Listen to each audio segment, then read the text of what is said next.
მშვიდობისა 24 მარტის საქმიან დილას ვიწყებთ დაუპირველზე BMG-ს გუნდის წევრებთან ერთად. დღეიდან ქვეყანაში სწრაფი ტესტების გაკეთება იწყება. ამის შესახებ ჯანდაცვის მინისტრმა ეკატერინე ტიკარაძემ გააკეთა ანონსი. მისივე თქმით, ტესტების რაოდენობა იქნება იმდენი, რომ საკმაოდ დიდი ჯგუფების გატესტვას ეყოფა. თბილისის მერია ტაქსის მძღოლებს რეკომენდაციით მიმართავს. ტაქსის მძღოლებს მგზავრის გადაყვანის დროს ავტომანქანის ფანჯრები დახურულ მდგომარეობაში არ უნდა ჰქონდეს და ამ პერიოდში მგზავრი მძღოლის გვერდით არ უნდა იჯდეს. მაქსიმუმ 2 მგზავრი უნდა მოთავსდეს ავტომობილში უკანა სავარძელზე და ერთმანეთთან დისტანციით. ბოლნისი და მარნაული მეორე დღე საკარანტინო ზონებად არის ქცეული. ადგილზე მოწყობილია საველე ჰოსპიტალი. ტერიტორიაზე შესვლა მხოლოდ შინაგან საქმეთა სამინისტროს თანამშრომლების სპეციალური ნებართვით ხდება. ადგილობრივებისათვის გაცემულია რეკომენდაცია დარქმნეს სახლში და დაელოდონ ადგილობრივი თვითმმართველობის წარმომადგენლებს, რომლებიც თითოეულთან მივლენ და შესაბამის მითითებებს მისცემენ. 9 საათისათვის გავაახლებთ ინფორმაციას საქმიან ეთერში თამაზ ნავერიანთან, მარნეულის მაჟორიტარ დეპუტატთან ერთად, რომელიც სატელეფონო ჩართვით შემოგვიერთება. სურსათის მწარმოებელ ობიექტებს, აგრარულ ბაზრებს და მიტანის სერვისის კომპანიებს ახალი ვალდებულებების შესრულება დაეკისრათ. ვალდებულებების საგანგებო მდგომარეობის გამომოქმედებს, რას ითვალისწინებს ეს დადგენილება და როგორ აპირებს სესიმის გაკონტროლებას, დეტალებით სურსათის ეროვნული სააგენტოდან თათია ჩაფიჩაძე შემოგვიერთება და სტუმართან ერთად ვასილაძესთან, სურსათის ეროვნული სააგენტოს უფროსის მოადგილესთან ერთად გაგვარგოს ყველა მიმართულებით. ეკონომიკის მინისტრმა საკარანტინო სივრცეებზე მოთხოვნის ზრდა დაანონსა. ნათია თურნავას განმარტებით, ქვეყანა უფრო გაძლიერებული კარანტინის რეჟიმზე გადადის, შესაბამისად საკარანტინო სივრცეებზე მოთხოვნა რადიკალურად გაიზრდება. რამდენად მზად არის ბიზნესი და როგორ მიდის თანამშრომლობა კერძო სექტორსა და სახელმწიფოს შორის. მაია სიდამოინძესთან ერთად გავშლით თემას, მარიამ ადამიანს კი სასტუმროების მფლობელები მოიკითხა და მათ შეფასებებს გაგიზიარებთ. ის თუ რა ზეგავლენას იქონიებს COVID-19 მსოფლიო ეკონომიკაზე, მნიშვნელოვნად არის დამოკიდებული ვირუსის გავრცელების ტენდენციებზე, ვაქცინის შექმნის ვადებსა და ცალკეული ქვეყნების უნარსა და სურვილზე, იმოქმედონ ეფექტურად.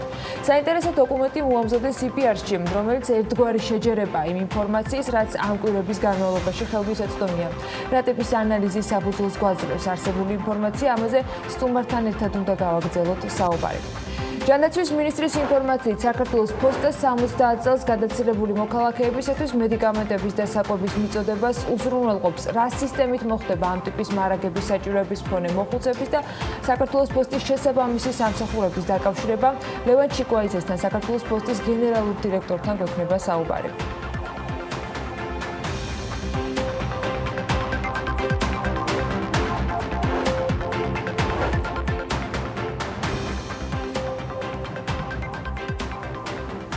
მშვიდობის ამ საქმიან დილის ეთერს ვიწყებთ. დღეს 24 მარტია და საინტერესო თემები და სტუმრებით მომდევნო 3 საათ ნახევრის განმავლობაში ვიმუშავებთ თქვენთვის BMG-ს გუნდის წევრებთან ერთად. და 24 მარტს ტრადიციულად და საქმიან დილას წარმოგიდგენთ ანა ლაპიაშვილთან ერთად.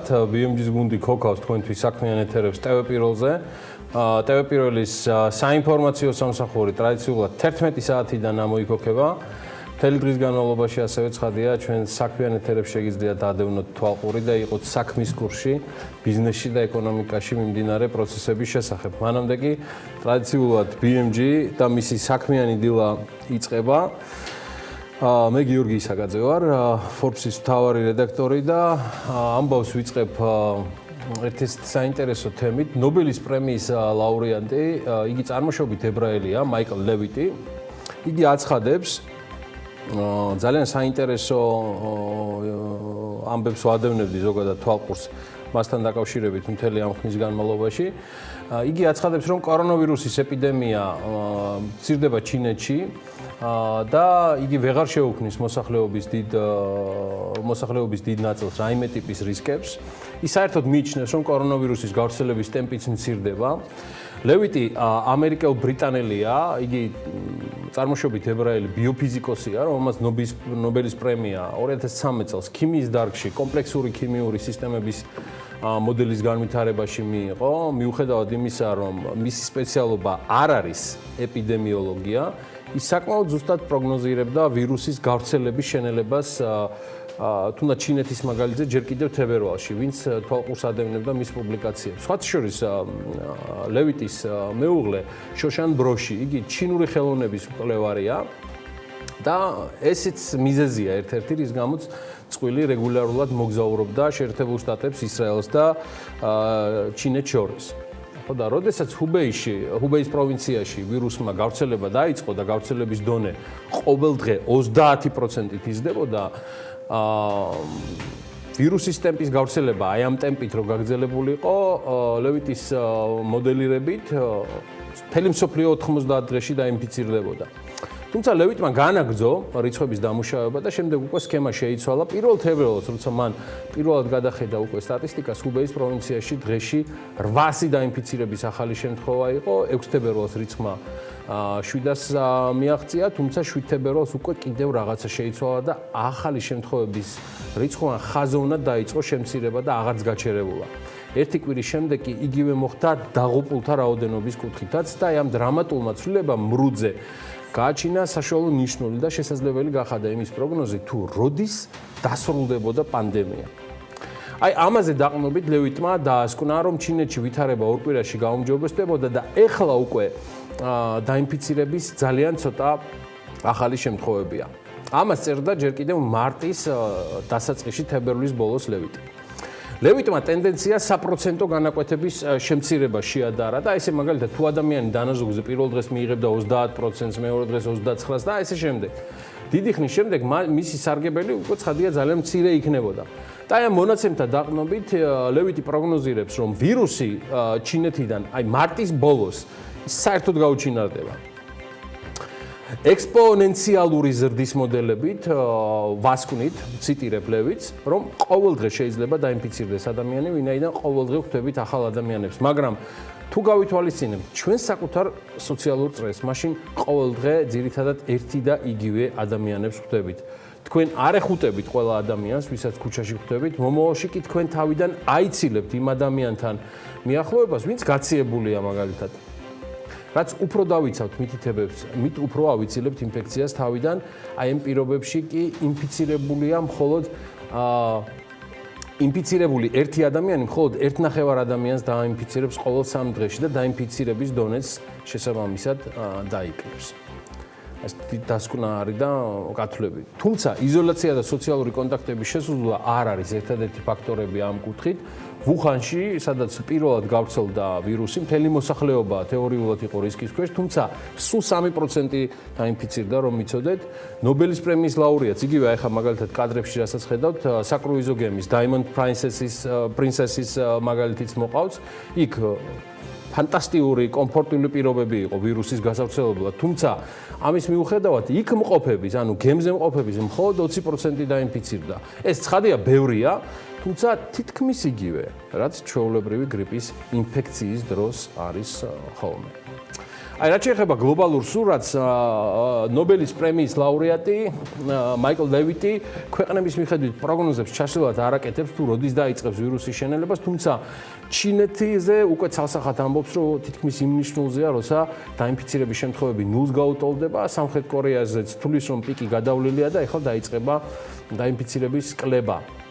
მოკლედ, ნობელის ლაურეატი ჯიუტად ამბობს, რომ მარტის ბოლოს ჩინეთი ამოიწურება, ამას წერს Forbes-ში და რასაც ვაკვირდები მის მესამე თუ მეოთხე პუბლიკაციას, გონებ მისი პროგნოზი მართლდება. მისივე თქმით, იტალიაში სიკვდილიანობის მაღალი დონე იმის გამოა, რომ იქ მოსახლეობა პროცენტულად უფრო ასაკოვანია, მისი მოსახლეობის დიდი ნაწილი არის ასაკოვანი და არა ისე როგორც მაგალითად ეს იყო ჩინეთში ან იგივე საფრანგეთში.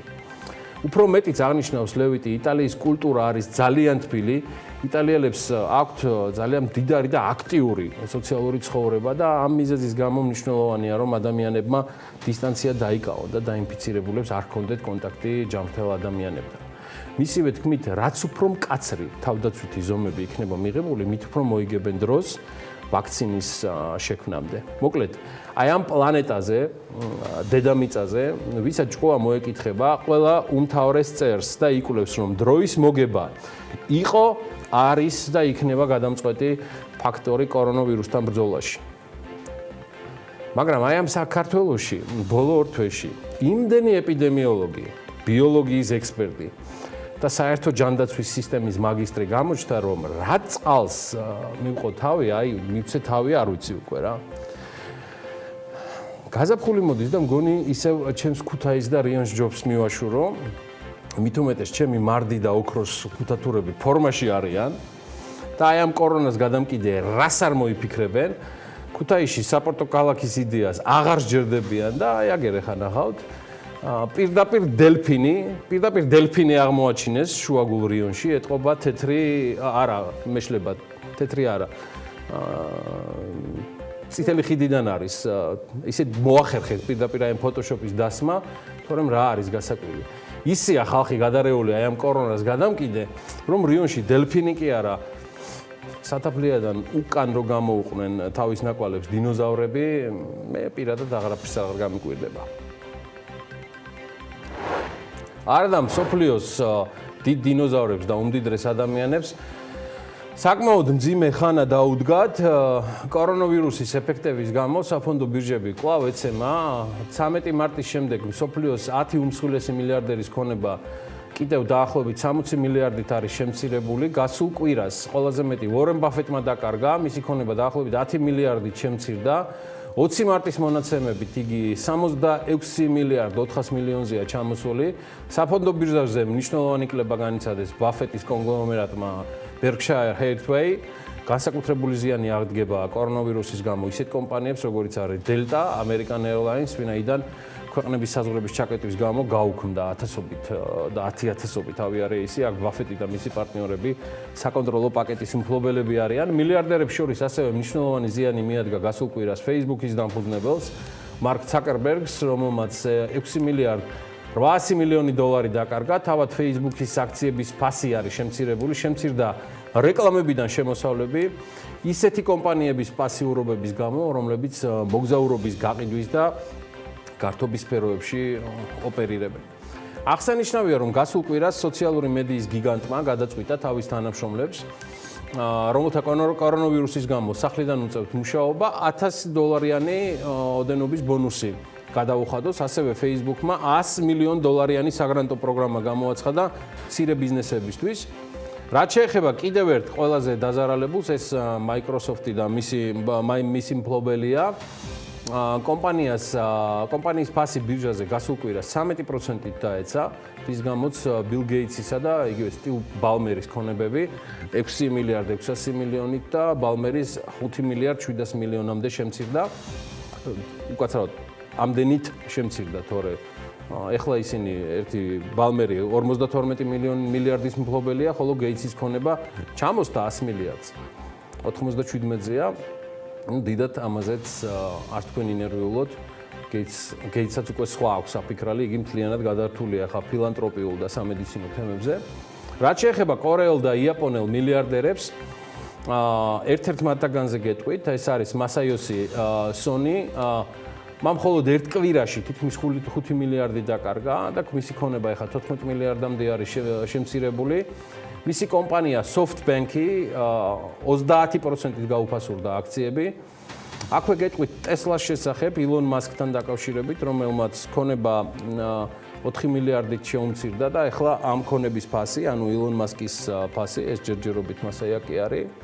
SoftBank-ის შეფი, ხოლო რაც შეეხება Tesla-ს ხელმძღვანელს, მისი ქონება 27 მილიარდამდე არის შემცირებული. გასულ კვირას 10 ყველაზე მეტად დაზარალებული მილიარდერების სრული სია აი ესე გამოიყურება. თქვენ ახლა ეკრანზე ხედავთ ჩამონათვალს Buffett-ი, Zuckerberg-ი, Bill Gates-ი, Steve Ballmer-ი, Larry Page-ი და Sergey Brin-ი იქნება სავარაუდოდ შემდეგი Google-ის დამფუძნებლები.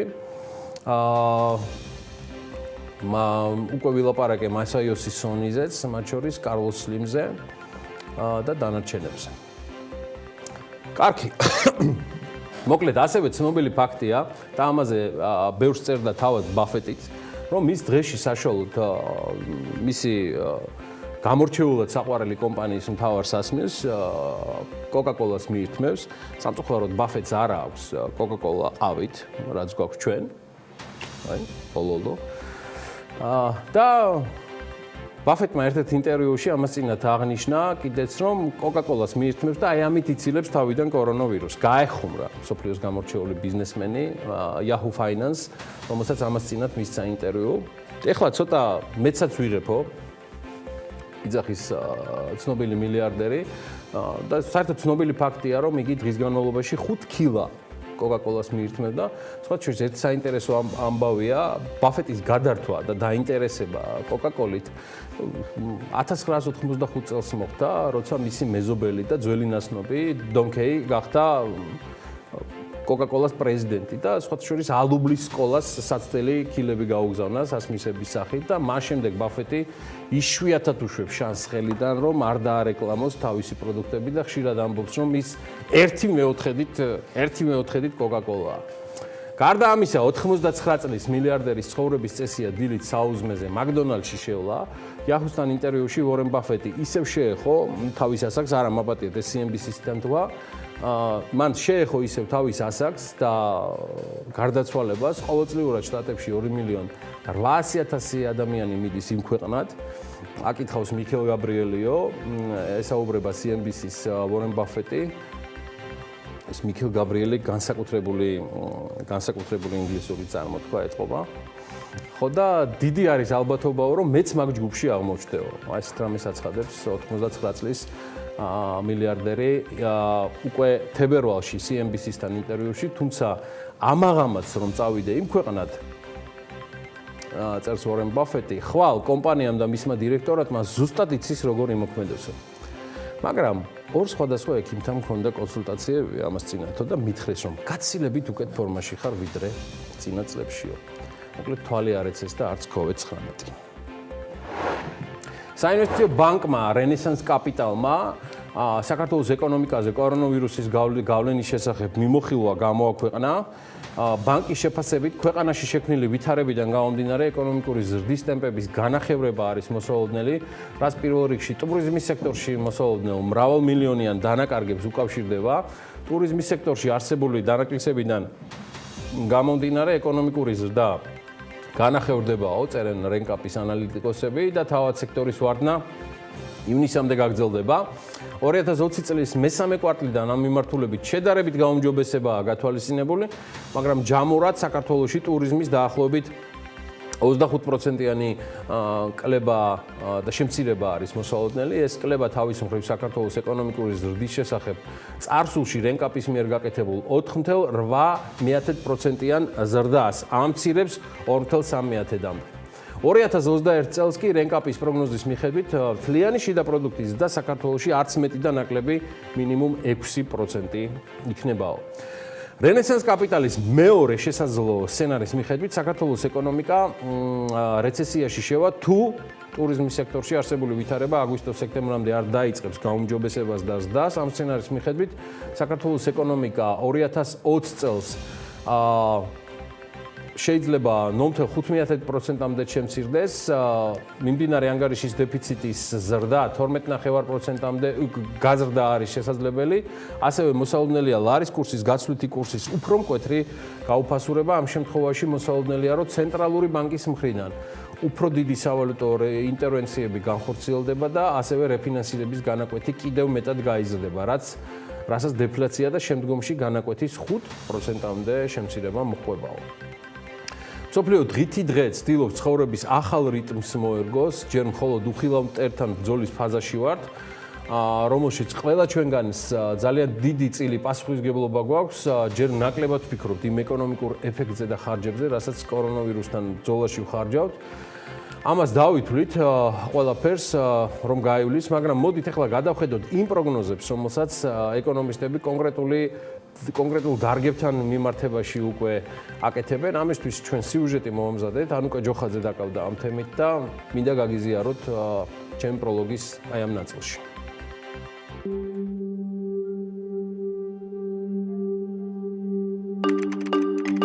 რა დაგუჯდება უხილავ მტერთან ბრძოლა და ვინ დაზარალდება ეკონომიკურად ყველაზე მეტად?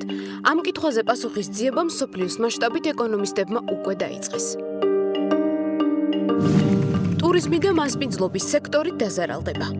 იმის გათვალისწინებით, რომ არაერთმა ქვეყანამ მსოფლიოს მასშტაბით კორონავირუსის შეკავების მიზნით საზღვრები უცხო ქვეყნის მოქალაქეებისთვის ჩაკეტა და მათ შორისაა საქართველოც, ყველაზე ხშირად ნეგატიურ ეკონომიკურ ეფექტზე საუბრისას ტურიზმი გვახსენდება. ყველაზე აქტიურადაც ზარალის დათვლა ამ ინდუსტრიამ დაიწყო.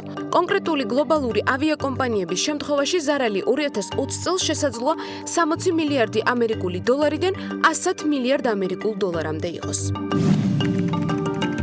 ჩინეთის სავაჭრო პარტნიორები დაზარალდებიან ყველაზე მეტად კი ისინი, რომელთა ეკონომიკაც ჩინეთზეა დამოკიდებული. იმის გათვალისწინებით კი, რომ ჩინეთის უმსხვილესი სავაჭრო პარტნიორები ავსტრალია, იაპონია და სამხრეთ კორეაა, ყველაზე მეტ ზარალს სწორედ ეს ქვეყნები ელოდებიან. მოთხოვნა პროდუქციაზე შემცირდება. ანალიტიკოსები ჩინეთის ეკონომიკური ზრდის შენელებაზე საუბრობენ. მათი გათვლებით ეს მაჩვენებელი 1992 წლის შემდეგ ყველაზე დაბალი იქნება. შემცირდება მოთხოვნა სხვა ქვეყნებიდან ჩინეთში წარმოებულ პროდუქციაზე, რადგან კორონავირუსს ისინიც ებრძვიან. რეცესიის ალბათობა კი ყველაზე მაღალი ევროპასა და იაპონიაშია, რადგან ამ მიმართულებით არც ევროპაში და არც იაპონიაში 2019 წელი სახარბიელო არ ყოფილა. მსოფლიოში წარმოების მასშტაბები მცირდება. კორონავირუსის ფონზე ჩინეთში ავტომობილების გაყიდვები 80%-ით შემცირდა, ხოლო ექსპორტში 2020 წლის პირველ ორ თვეში 17,2%-იანი კლებაა. კინო ინდუსტრიაც დაზარალდება. გლობალური ფილმების ბაზარი მოსალოდნელია 5 მილიარდი ამერიკული დოლარით შემცირდეს. უკვე შეწყდა კონკრეტული ფილმების გადაღებებიც გაურკვეველი ბადით. მას შემდეგ კი რაც ქვეყნებში კარანტინი გამოცხადდა და დაიხურა კინოთეატრებით, შესაბამისად შემოსავალი შეუმცირდა ამ ბიზნესაც. მოკლედ, როგორც ნახეთ, წინასწარი პროგნოზები არც თუ ისე სახარბიელოა. ეს რიცხვები და მასშტაბები კი იმაზეა დამოკიდებული, თუ რამდენად სწრაფად შევძლებთ ვირუსის გავრცელების შემცირებას. ამ პროცესებში კი თავისი წილი პასუხისმგებლობა სახელმწიფოსთან ერთად ყველა ჩვენგანს ენიჭება.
საქართველოში საქალაქთაშორისო ტრანსპორტით გადაადგილება სრულად შეიზღუდა, მათ შორის შეზღუდვა ეხება რკინიგზის სამგზავრო გადაყვანებსაც. ეს შეზღუდვა უკვე ძალაშია, შესაბამისად გადაადგილებას ამ ფორმით ვერ შეძლებთ. საქართველოს რკინიგზამ სოციალური დისტანცირების კამპანია დაიწყო. გადაზიდვები არ ფერხდება, ამიტომ შენ დარჩი სახლში, იტყობინება კომპანიამ. სასწავლო პროცესი კიდევ ერთხელ ამჯერად 21 აპრილამდეა გადადებული. საქართველოს მთავრობის 23 მარტს გამოცემული 191 დადგენილება აღნიშნავს ამასთან დაკავშირებით გადაწყვეტილებას. Reuters-ის მიერ მოპოვებული ინფორმაციით, კონკურენტი Airbus-ის მსგავსად Boeing-იც დიდი ალბათობით ორ გასასვლელიანი თვითმფრინავების წარმოების დროებით გაჩერებას აპირებს. ამერიკულ კომპანიას ჯერ არ გადაუწყვეტია, როდის და რა დროით შეაჩეროს წარმოება ამ ეტაპზე ეპიდემიის გავრცელების პროგნოზის და მომარაგების ჯაჭვის ქმედუნარიანობის განხილვა მიმდინარეობს.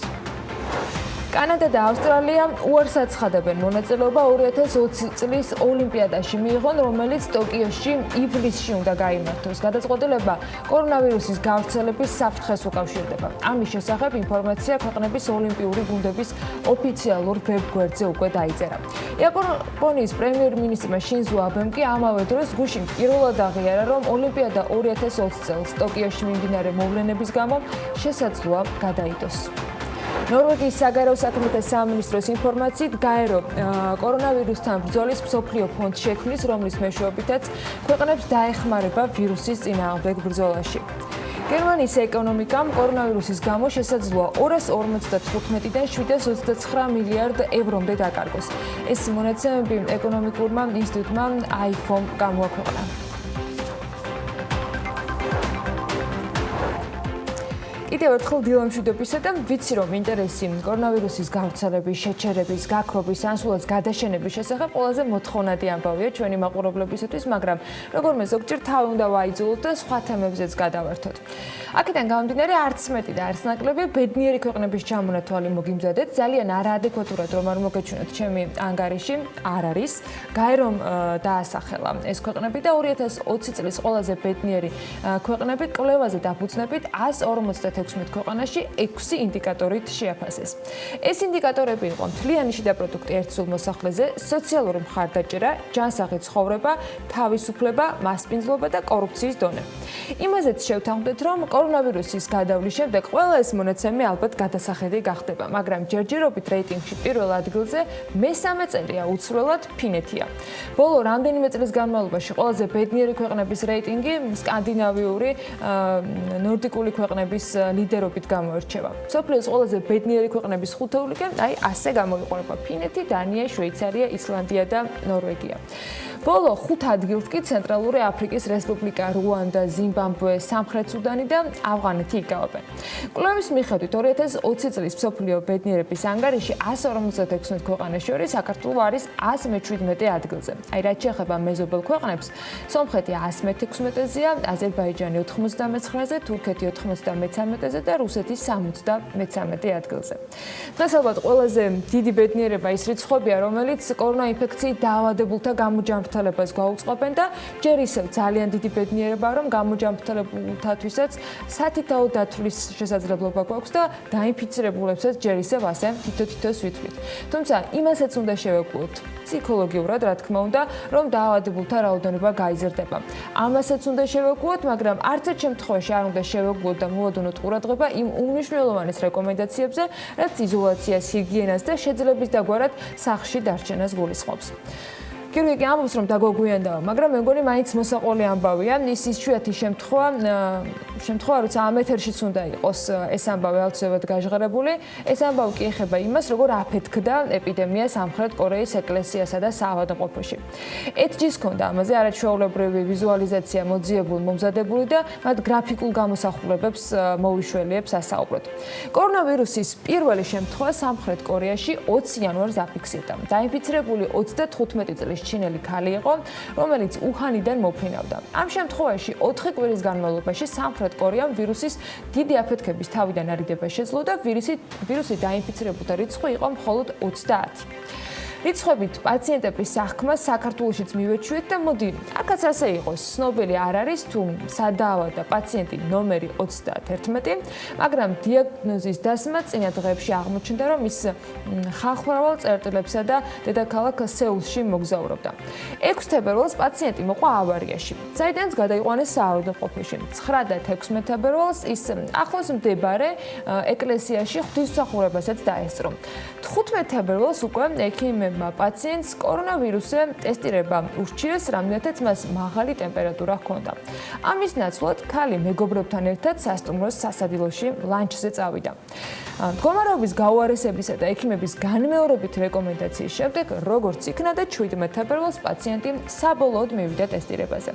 მეორე დღეს ჯანდაცვის ორგანოებმა განაცხადეს, რომ ქვეყანაში 31 ინფიცირების შემთხვევა დადასტურდა. რამდენიმე დღეში ამ რიცხვმა მკვეთრად მოიმატა. ეკლესიაში და მის მიმდებარედ მრავალი ადამიანის ტესტმა აჩვენა, რომ მათ COVID-19-ის დადებითი პასუხი ჰქონდათ. ანუ რა გამოვიდა? მას ცოტა ადრე რომ ჩაეტარებინა ტესტირება, სახლში რომ ყოფილიყო, ლანჩზე არ წასულიყო, ეკლესიაში არ მისულიყო, ან ის ადამიანები არ დახვედროდნენ იქ, შესაბამისად გავრცელება ბევრად ნაკლები იქნებოდა. კორეის დაავადების კონტროლისა და პრევენციის ცენტრის მიხედვით შაბათ მათ 9300 ადამიანის სია მიიღეს, რომლებიც 2 ღმრთის მსახურებას ეკლესიაში ესწრებოდნენ. მათგან ასეულობით ადამიანს კორონავირუსი აღმოაჩნდა. მეორე დიდი კლასტერი იყო დეგუში, ჩენგდოს ჰოსპიტალის მახლობლად. მთავრობა იძიებს კავშირს ეკლესიასა და ჰოსპიტალის დამკრძალავ ბიუროს შორის, რომელშიც ეკლესიის წევრები 31 იანვრიდან 2 თებერვალამდე იმყოფებოდნენ. და თუ ესეც დადასტურდება, გამოდის, რომ პაციენტი 31 ორივე კლასტერთან არის დაკავშირებული. დეგუსა და ჩენგდოს შორის მიდამოებში დაინფიცირებულთა რაოდენობა მთელ ქვეყანაში დაფიქსირებულ შემთხვევათა 80%-ია. ამასობაში 31 პაციენტის ისტორია უკვე პრაქტიკულად მაგალითად დამკვიდრდა და გარდა იმისა, რომ არავის გვინდა ვიყოთ ის პირობითად 31-ები, ალბათ არანაკლებ გვინდა ისიც, რომ ჩვენ არ აღმოვჩნდეთ ყველა შემდეგი, რომელიც შესაძლოა ასეთი გაუფრთხილებელი შემთხვევით დაინფიცირებულთა შორის იყოს. და თუ მაინც ვირუსი დაგიდასტურდათ, დღესაც გავიმეორებ, რომ არ არის სიეცხოვლე ავადმყოფობა. არ ტეხავს თუ კორონა გაქვს და საერთოდ არ ტეხავს თუ ამას იტყვი და სხვებს, შენს გარშემო მყოფებს, მათ გარშემო ადამიანებს, კიდევ იმათ ახლობლებს და იმათ მეგობრებს ამით დაიცავ. გააფრთხილებ, რომ უნდა გაფრთხილდნენ, იზოლაციაში იყვნენ, იმისთვის, რომ არ აღმოჩნდნენ პირობითად 31 პაციენტები.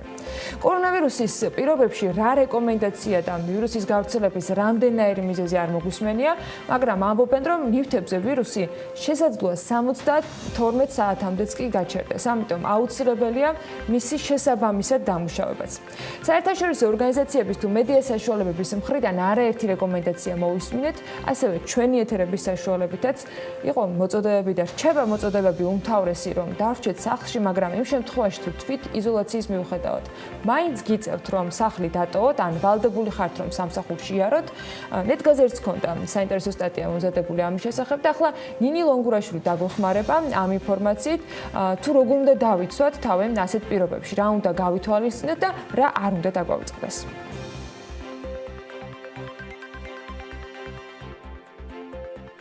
ნაწარმოები შეიცავს თამბაქოს ნაწარმის, თამბაქოს აქსესუარის ან მოწყობილობის მოხმარებას. ნუ აიძულებთ ბავშვებს ისუნთქონ თქვენი კვამლი. მოწევა მავნებელია თქვენი ჯანმრთელობისათვის.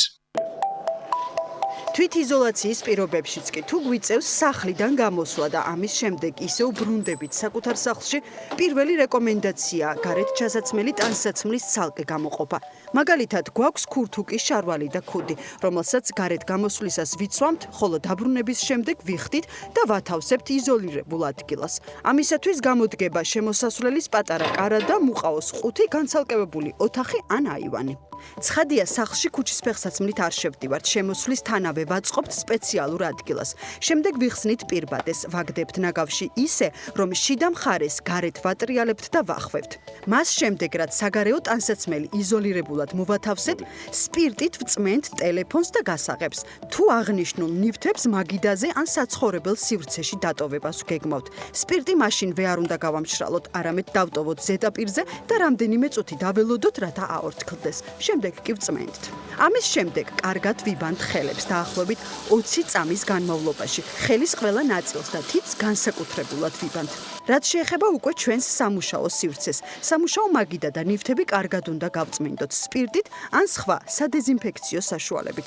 შემდეგ ისევ დავიბანოთ ხელები და გავიმშრალოთ დახურული კოლოფიდან ამოღებული ხელსახოცით. დღის განმავლობაში სამუშაო სივრცე თუ საერთო ოფისში ვართ, აუცილებლად დაბინძურდება, ამიტომ ხშირად ვანიავებთ ოფისს. გამოყოფილი გვაქვს საკუთარი ჭიქა, ყავისათვის ან წყლისთვის და გამოყენებამდე აუცილებლად ვრეცხავთ სპეციალური ხსნარით. იმ შემთხვევაში თუ ხელთათმანს იყენებთ, ხელთათმანით არ უნდა მიირთვათ ან არ უნდა შეეხოთ სახეს. თუ მწეველი ხართ, არ უნდა დაგავიწყდეთ ხელების დაბანა მოწევის წინაც საჭიროა. არ ვეწევით ჯგუფურად, ვცდილობთ გავიდეთ მარტო, ან ვიყოთ დიდ დისტანციაზე. საერთოდ, ჯობია მოწევას თავი დავანებოთ, რადგან კორონავირუსი ისედაც ფილტვებს და სასუნთ გზებს მტრობს. როცა ყველა რეკომენდაციას გაითვალისწინებთ, მართალია, ნივთებიდან ვირუსის გადადების შანსი უკვე ძალიან დაბალია, ისევე როგორც არ არსებობს იმის მტკიცებულება, რომ ჰაერში დარჩენილი ვირუსით შეიძლება დაინფიცირდე. თუმცა, კიდევ ერთხელ უნდა გავიხსენოთ და ვთქვათ, რომ საქმე გვაქვს სრულიად უცნობ ვირუსთან. ჩვენ კი ახლა ის მეთოდები გაგიზიარეთ, რომლითაც თავს მეტად დაცულად იგრძნობთ. სოფლიოში კორონავირუსის COVID-19-ისგან გამოჯამთრებულთა რიცხვმა 100,000 გადააჭერბა. ინფორმაცია შეერთებული შტატების ჯონ ჰოპკინსის უნივერსიტეტის მონაცემთა ბაზის მიერ არის გავრცელებული. უნივერსიტეტის მონაცემებით ამ დროისთვის სოფლიოში ვირუსისგან 100,165 ადამიანია განკურნებული. ეს გუშინდელი მონაცემებია. ჰოპკინსის უნივერსიტეტის მონაცემებით სოფლიო მასშტაბით გაიზარდა ახალი ტიპის კორონავირუსის მსხვერპლთა რაოდენობაც და მან გადააჭარბა 15,000 გუშინდელი მონაცემებით. COVID-19-ით დაახლოებით 15,308 ადამიანი არის დაღუპული. მსოფლიოს 186 ქვეყანასა და ტერიტორიაზე ახალი ტიპის ვირუსით 350,000-ზე მეტი ადამიანის დაინფიცირების შემთხვევა დადასტურებული. თუმცა ისიც აღსანიშნავია, რომ ყველაზე ცხელ წერტილში, ისეთი როგორც მაგალითად იტალია, ბოლო 2 დღის განმავლობაში შედარებით კლების ტენდენცია ფიქსირდება, როგორც ახალი ინფიცირების გამოვლენისას, ასევე გარდაცვალების შემთხვევებთან დაკავშირებით. ნებისმიერ შემთხვევაში მეტი სიფრთხილე და პასუხისმგებლობა გვმართებს და უნდა გავუმკლავდეთ ჩვენს ამ ვირუსულ ინფექციას.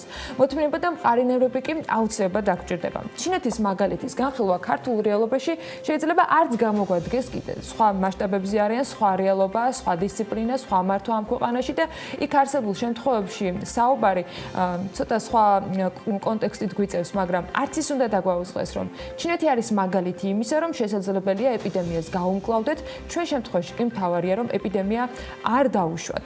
ჩვენი ეკონომიკა კიდევ უფრო მოწყვლადია და ამის უფლება უბრალოდ არ გვაქვს. ერთმანეთის გაფრთხილებისთვის კი კარგი ონლაინ რესურსები გაჩნდა და ჩნდება სხვათა შორის. ქართულ ბაზარზე უფასო აპლიკაცია სოლიდარითი გამოჩნდა, რომელიც კარანტინსა და თვითიზოლაციაში მყოფ პირებს, ასევე ისეთ ადამიანებს, რომლებიც მოწყვლად ჯგუფს განეკუთვნებიან და სახლიდან ვერ გადიან, საჭიროების დაკმაყოფილებაში დაეხმარება.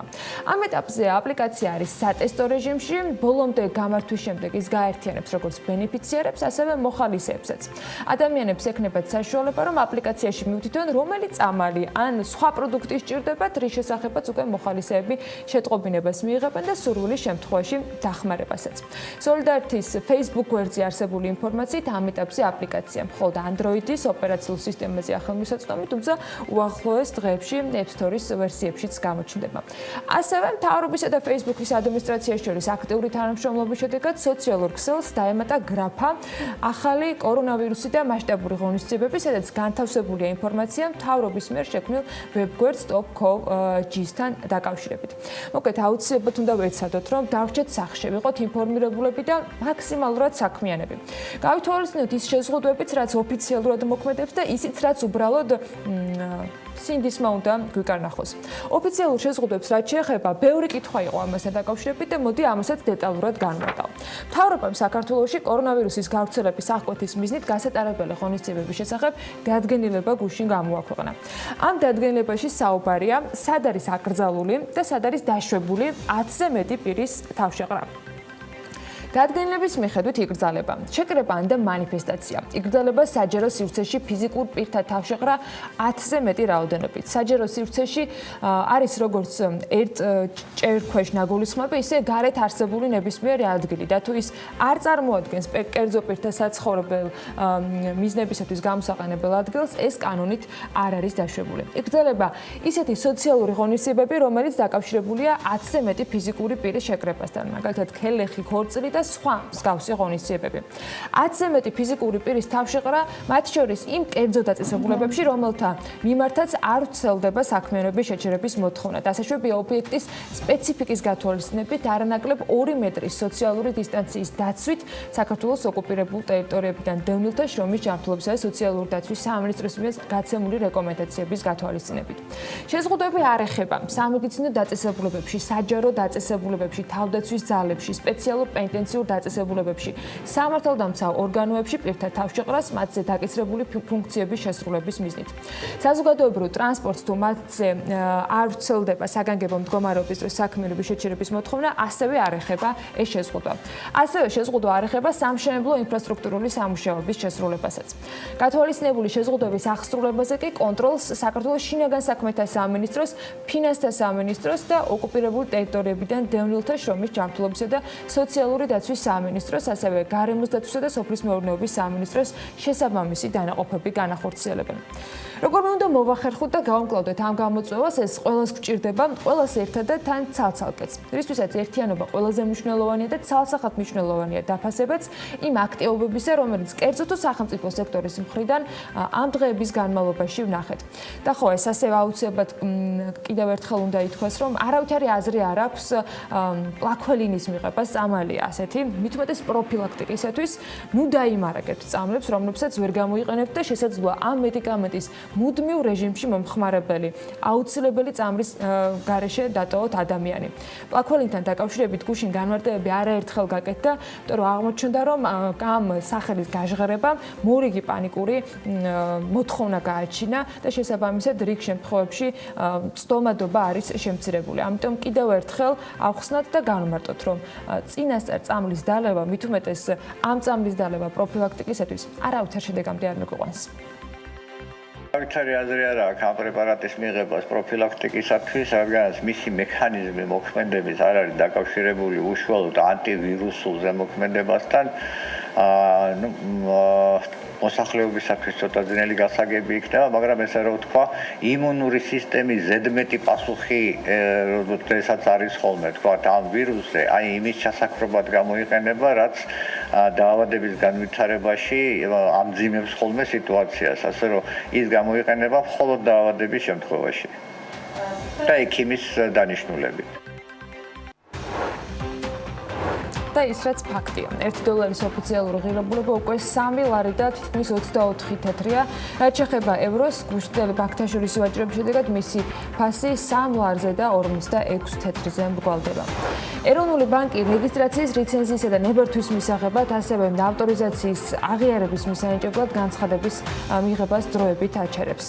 200,000 ანტიგენის ტესტი საქართველოში ჩარტერით გამოიგზავნება. ეს ჯანდაცვის მინისტრის მოადგილემ გუშინ განაცხადა და თამარ გაბუნიამ აღნიშნა, რომ სწრაფი ტესტების პირველ ნაკადს საქართველო ამ კვირაში მიიღებს. პირველ ეტაპზე 3,000 ტესტს ველოდებით, საიდანაც 1000 ტესტი საჩუქარი იქნება. RMG ჯგუფის წარმომადგენელი კარანტინის გამო აღნიშნავს, რომ კომპანია ფაქტობრივად გაჩერებულია სამუშაო ჯგუფი მენეჯმენტთან ერთად ჩამოყალიბებს პირობებს, რომელთა შესრულების შემთხვევაშიც კომპანია ოპერირებას გააგრძელებს. სახელმწიფო კანცელარიაში გუშინ ბიზნეს სექტორის წარმომადგენლები შეიკრიბნენ, როგორც ბიზნეს ასოციაციის ხელმძღვანელმა შეხვედრამდე თქვა, შეკრების მიზეზი და ინიციატივა პრემიერს ეკუთვნოდა.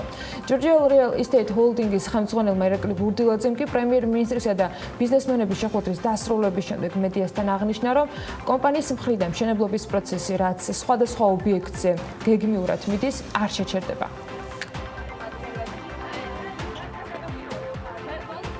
ჩვენ კომპანიას გაწერილი აქვს სამოქმედო გეგმა არსებულ ვითარებას დაკავშირებით წლის ბოლომდე. ამ გეგმას მიუყვებით, მშენებლობებს არ ვაჩერებთ, ბუნებრივია მიმდინარეობს სამშენებლო პროცესი ყველა ჩვენს ობიექტზე.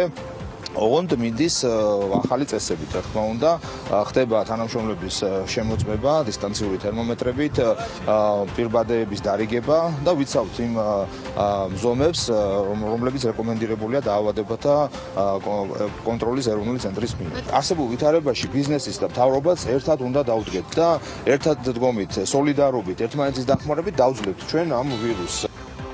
შეხვედრის დასრულების შემდეგ TBC ბანკის გენერალური დირექტორის მოადგილემ გიორგი თხელიძემ თქვა, რომ შეხვედრის მიზანი არსებულ მდგომარეობაზე მსჯელობა და პასუხისმგებლობის გადანაწილება იყო. პრემიერთან შეხვედრის დასრულების შემდეგ მან აღნიშნა, რომ ბანკები ინტენსიურად იმუშავებენ იმისთვის, რომ ბიზნესმა ვირუსით გამოწვეული პრობლემები გადააგორონ. მან არც ის გამორიცხა, რომ დაკვირვების შედეგად შესაძლოა სესხების გადაავადების პროცესთან დაკავშირებით მსჯელობა კიდევ ერთხელ იყოს და მე 3 თვიანი პერიოდი გახანგრძლივდეს. პროცესში? ძალიან დიდი ნაწილი ჩაერთო ამ პროცესში, ეფექტურად მიმდინარეობს. დიდ ნაწილს ვცდილობთ რომ გავაკეთოთ დისტანციურად, რაც არის მნიშვნელოვანი, რომ მოსვლა არ მოუწიოს, რა თქმა უნდა, გარკვეული ნაწილი ჩვენი კლიენტების მოდის პირელებში, მაგრამ არის ასევე საკმაო რაოდენობა, ვისაც არ ჭირდება გადავადება და ამას წინასწარ ჩვენთანაც. სახელმწიფო კანცელარიაში გამართული შეხვედრის ერთ-ერთი შედეგი იყო მათ შორის ფონდის შექმნა, სადაც ნებისმიერ ადამიანს, მათ შორის ბიზნესებს შეიძლება თანხის გადარიცხვა. კონსულტაციებთან ერთად გაირკვა ისიც, რომ ბიზნესი კოორდინირებულად აგრძელებს მუშაობას და ისინი მთავრობასთან კონსულტაციებს გააგრძელებენ არაერთი მიმართულებით. სხვა შეფასება და გეგმა მოვისმინეთ კერძო სექტორის წარმომადგენლების მხრიდან საომალო თანამშრომლობას და გეგმებზე, რომელიც მათ კორონავირუსის წინააღმდეგ საბრძოლველად აქვს დასახული. კონკრეტული აქცენტები დაისვა სახელმწიფოს როლზე ამ პროცესში, ბიზნესის როლზე და ამ პასუხისმგებლობების გადანაწილებაზე. რა თქმა უნდა, ძირითადი აქცენტი დამსაქმებლების ნაწილში შეეხო იმ საკითხებს, რომ მაქსიმალურად უნდა უზრუნველყოთ პირველ რიგში დასაქმებულების უსაფრთხოება, მათ შორის დამცავი საშუალებებით უზრუნველყოფა.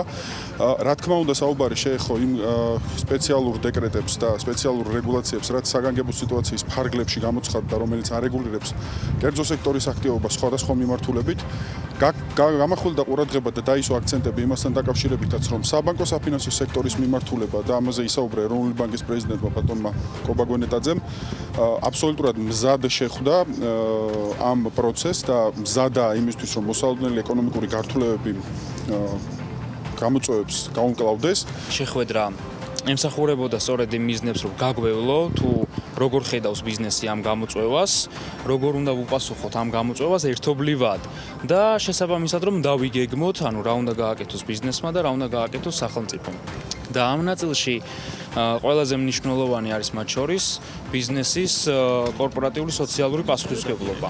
და ჩვენ რასაც ვხედავთ დღევანდელი დღისთვის არის ის, რომ ბიზნესი არის სრულად მობილიზებული, როგორც პირდაპირ მხარდაჭერის, ასევე საკუთარი თანამშრომლების ესე ვთქვათ, დასაქმებით უზრუნველყოფის კუთხით, რომ ამ გამოწვევას ვებრძოლოთ ერთობლივად. პრაქტიკუმი 24 საათის განმავლობაში ჩართულია სამუშაო პროცესში და ყველას ხარისხიანი ინტერნეტი და მობილური მიეწოდება, რაც არ უნდა დატვირთვა იყოს და გამოწვევა. უშუალო შემთხვევაში მინდა დავაწყნა, რომ ჩვენი აბონენტები რომ გადატვირთვას ადგილი არ ქონია. ჩვენ ყველაფერს გავაკეთებთ იმისთვის, როგორც ფინანსური, ასევე მატერიალური რესურსების კუთხით, რაც ჩვენ გაგვაჩნია ბაზარზე, რომ ხარში დაუდგეთ სახელმწიფოს.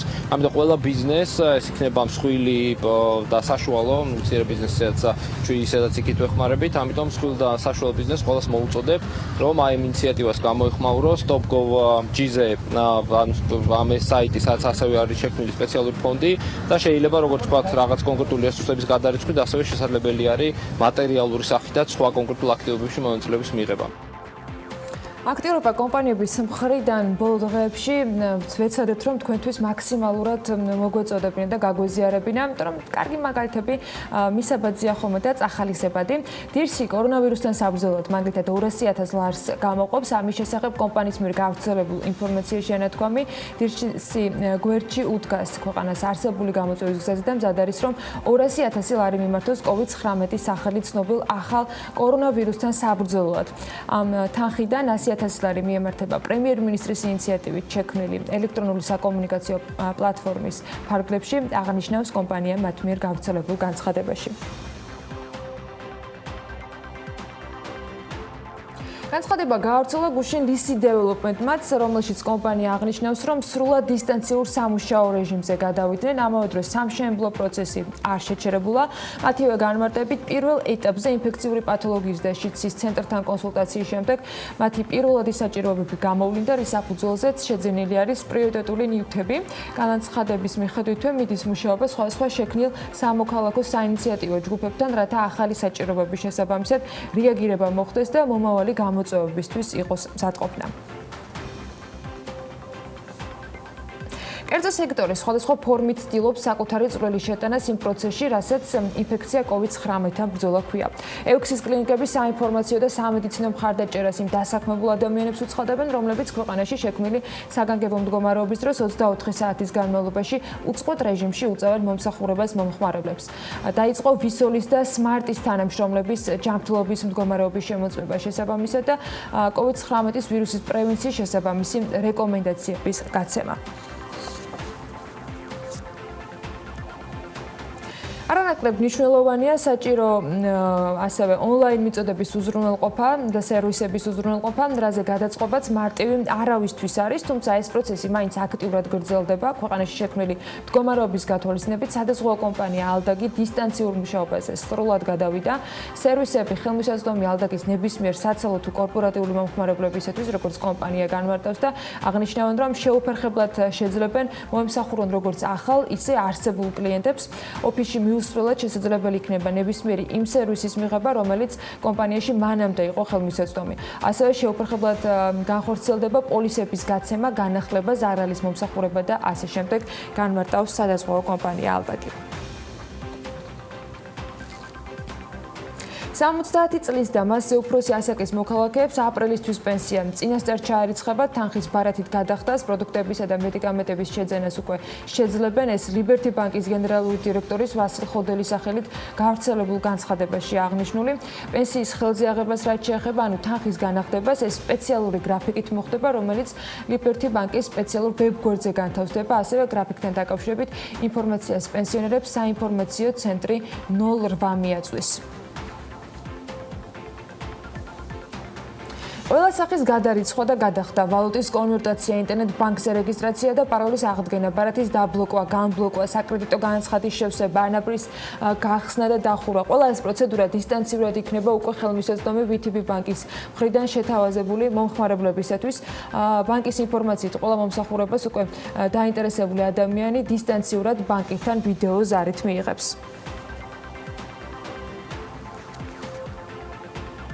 დისტანციურად მომუშავე კომპანიების თუ სტარტაპების მხარდაჭერას ჩვენი მხრიდან ვაგრძელებთ და მათი მდგომარეობის მონიტორინგსაც.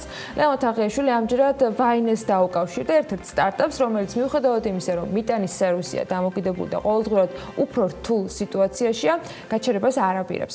ლეონტ, მოგესალმები დილა მშვიდობისა. რა გითხრეს ინტერვიუს დროს კომპანიის წარმომადგენლებთან და როგორი არის ამჯერად შედეგები ჩვენი კომუნიკაციის?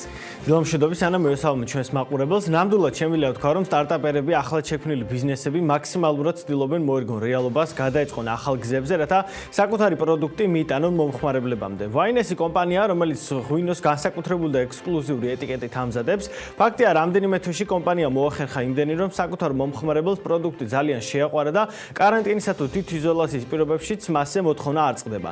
როგორც თანადაფუძნებელი დავით მიგინეიშვილი მოგვიყვა, წერილები მათი სოციალური გვერდის ინბოქსში არ წყდება და ეს გახდა მთავარი მოტივაცია, რათა გაეგრძელებინეთ მუშაობა. ამჟამად ონლაინზე გადაწყობილ რეჟიმში მისი ყველა თანამშრომელი და ცდილობს, რომ ახალ რეალობაზე მოერგოს. რომელიც ჩვენი საკარანტინო პერიოდი რომ გამოცხადდა და მივხვდით, რომ ყველა ბიზნესის და გასაკუთრებით სტარტაპისთვის შემდგომში რომ გააგრძელოს არსებობა არის არსებითად მნიშვნელოვანი, რომ იმუშაოს ამ პერიოდში, იმიტომ რომ ერთი თვის შემდეგ გაჩერებული სტარტაპი ფაქტობრივად ვიტყვი, რომ აღარ მოქმედებს და აღარ იმუშაობს.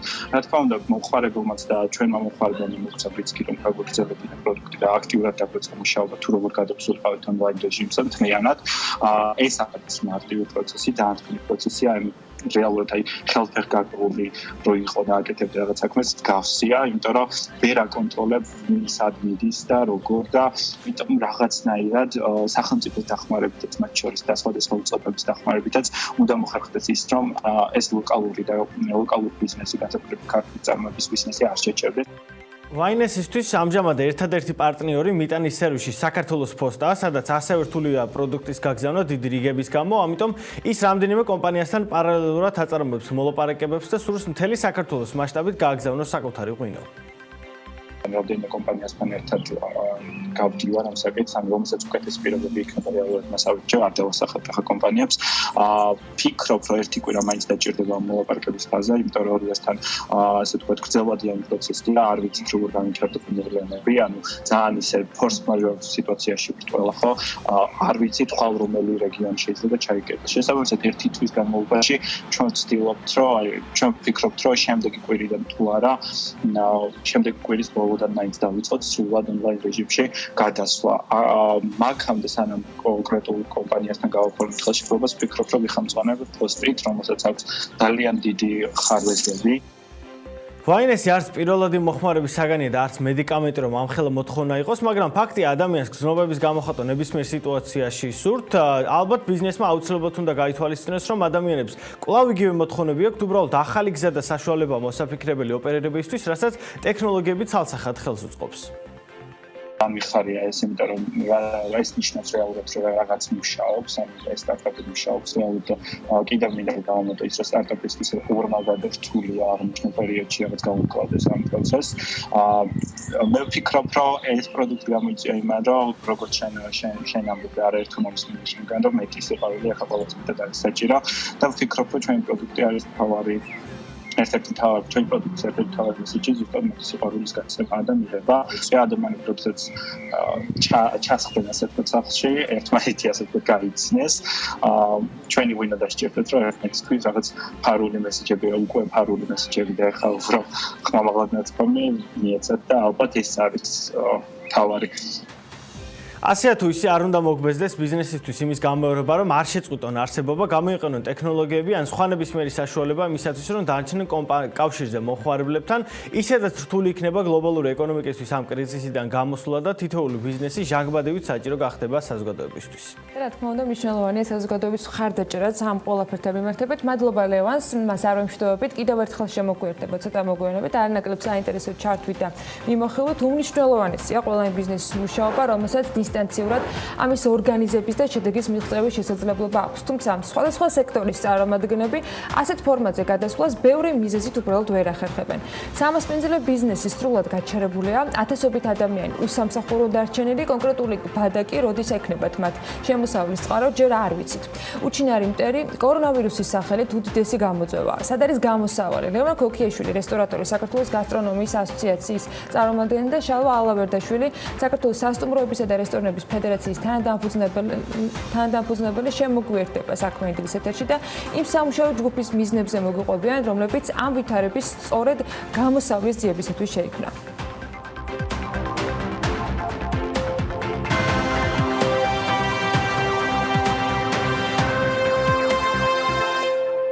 საგანგებო მდგომარეობის გამოცხადებამდე პირველი შეზღუდვა ფრენების შეჩერების და საზღვრების ჩაკეტვის ფეხდაფეხს სარესტორნო ბიზნესს შეეხო. კორონავირუსული ინფექციის გავრცელების შესაჩერებლად შეზღუდული მომსახურების ეს სფერო და იქ დასაქმებული ადამიანები სერიოზული გამოწვევის წინაშე არიან. ბიზნესი უნდა გადარჩეს, როგორც ზუსტი პასუხი ამ კითხვაზე არსად არის და კოორდინირებული მუშაობა აქტიურად მიმდინარეობს, თუმცა სად შეიძლება საუკეთესო გამოსავალი იყოს, ეს ჯერ არ ვიცით. გასტრონომიული საზოგადოება ერთიანდება და მასპინძლობის სფეროს შენარჩუნებისათვის გამოსავლის მოსაძებნად სპეციალური ჯგუფი მუშაობს.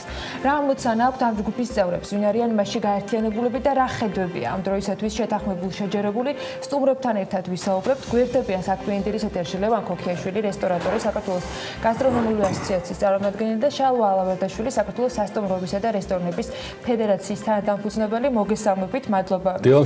ხართ დილიდან ჩვენთან ერთად. პირველ რიგში ამ გაერთიანების სამუშაო პროცესზე მინდა გკითხოთ და დღეს არსებულ მდგომარეობაზე რა ხდება თქვენ სექტორში, რა მდგომარეობა არის, რა მონაცემები გაქვთ შეგროვებული იმ კავშირებიდან გამომდინარე, რომელიც თვითონ თქვენგანს გაქვთ და მოდით დავიწყებ სახელობით მიმართვას, რომ ხმების პრობლემა არ შეიქმნას. ლევან, დავიწყოთ შენგან. მოგესალმებით. მოგეხსენებათ, არსებული სიტუაცია ძალიან რთულია, ფაქტობრივად რესტორნოს სფერო და სასტუმროების სფერო. აქედან გამომდინარე, სიმართლე რომ გითხრათ, ანუ აი თუ გინდათ მე და შალვამ გუშინ დავიწყეთ კომუნიკაცია ამ თემებზე და ესე თქვა ჩამოყალიბებული გეგმები არ არსებობს ამ მიმართულებით. არსებობს შალვას ძალიან კარგი ინიციატივა, რომელიც პირველ დღეებში ფაქტიურად ანუ ძალიან კაი შედეგი გამოიღო და მას პირდაპირ ეთერშიც უხდი ძალიან დიდ მადლობას, მაგრამ რა თქმა უნდა ძალიან ბევრი დაგროვილი პრობლემა არსებობს. მსოფლიოში წამყვანმა ისეთმა ორგანიზაციებმა, როგორიც არის 50 Best, მიშელინის რესტორნების, ასე ვთქვათ, გზამკვლევი და ასე შემდეგ, ხო? მათაც როდესაც თავის ისტორიაში საერთოდ ესეთი მარების კრიტიკოსია წარმოიდგინეთ მიშელინი რესტორნების და ისიც კი დავიწყოთ უნდა ყველაფერი და ერთად უნდა დავდგეთ და რაღაცნაირად სფერო უნდა გადავარჩინოთო, ამბობს. ჩვენ სფეროში ამჟამად არის ძალიან რთული სიტუაცია, იქიდან გამომდინარე, რომ ისიც კი არიციან თანამშრომლებმა ძირითადად 95% თანამშრომლების არის უხელფასო შვებულებაში გაშვებული. ასევე არის ძალიან დიდ ტვირთად აწვება ჩვენ სფეროს ამჟამად იჯარები, რომელზეც გაუგებრობა არის და რა თქმა უნდა ალბათ თვის ბოლომდე შეძლებს გადახდას რესტორნები და სასტუმროები, მაგრამ აპრილისთვის რას უშველის, ხო? როდესაც ეს ყველაფერი დაკეტილი იქნება და არ იმუშავებს, თვირთად აწევს სხვა ხარჯები, ხო, ბევრი. ეს სრულიად გაურკვეველია. ლევან, როგორც ვიცი, თქვენი სამუშაო ჯგუფის ამ დროის გეგმა არის ის, რომ ჯერ მიზნები იყოს განსაზღვრული, რაზე უნდა მოხდეს ერთგვარი სამოქმედო გეგმა შემუშავებული. აი, რა მიზნებს უყურებთ? იქიდან გამომდინარე, თქვენც აღნიშნავთ, რომ ვადები კონკრეტული რა ვადით შეიძლება იყოს ეს სფერო ფაქტობრივად დაპაუზებული, ჯერ ძალიან რთული საპროგნოზო არის. არა მხოლოდ ქართულ რეალობაში, არამედ მთელი მსოფლიოს მასშტაბით. რა სამიზნე მიმართულებებს განსაზღვრავთ, რაზე მიდის მსჯელობა? ამჟამად მსჯელობა მიდის იმაზე, რომ ასე დროს პირველ რიგში ალბათ ყველა მმართველი მენეჯერი ცდილობს რაღაცნაირად ხარჯების შემცირებას, თავის რესტორნებსა და სასტუმროებში. აქედან გამომდინარე, უნდა ვეძებოთ გამოსავალი, როგორ შეიძლება შევინარჩუნოთ რესტორნები და სასტუმროები, რომლებიც ხო, ძალიან ყოველ სიტუაციაშია. ჩვენ ავიღეთ ამერიკის შეერთებული შტატებიდან, ინგლისიდან, გერმანიიდან, იტალიას მართულად აქ სიმართლე გითხრათ სიტუაცია ქაოსია ამჟამად სასტუმროების და რესტორნების სფეროში ძალიან დიდი ქაოსია. ესპანეთშიც იგივე ხდება, ასე ვთქვათ, ცოტა სინგაპური და ესეთი ქვეყნები უფრო იაპონია მაგალითად უფრო დაალაგებულად შევა. ამჟამად ხო ავიღეთ რამოდენიმე ესეთი მაგალითი ძალიან საინტერესო. მაგალითად ინგლისში 12 თვე განთავისუფლდა სახელფასო გადასახადისგან, იმ 25%-ისგან, რომელიც აქვს შემდეგ გადასახდელი. ეხლა კი არა მხოლოდ, როდესაც ეს ობიექტები ამუშავდება, ეგრევე შემოვიდა ეს. მაგალითად ერთ-ერთი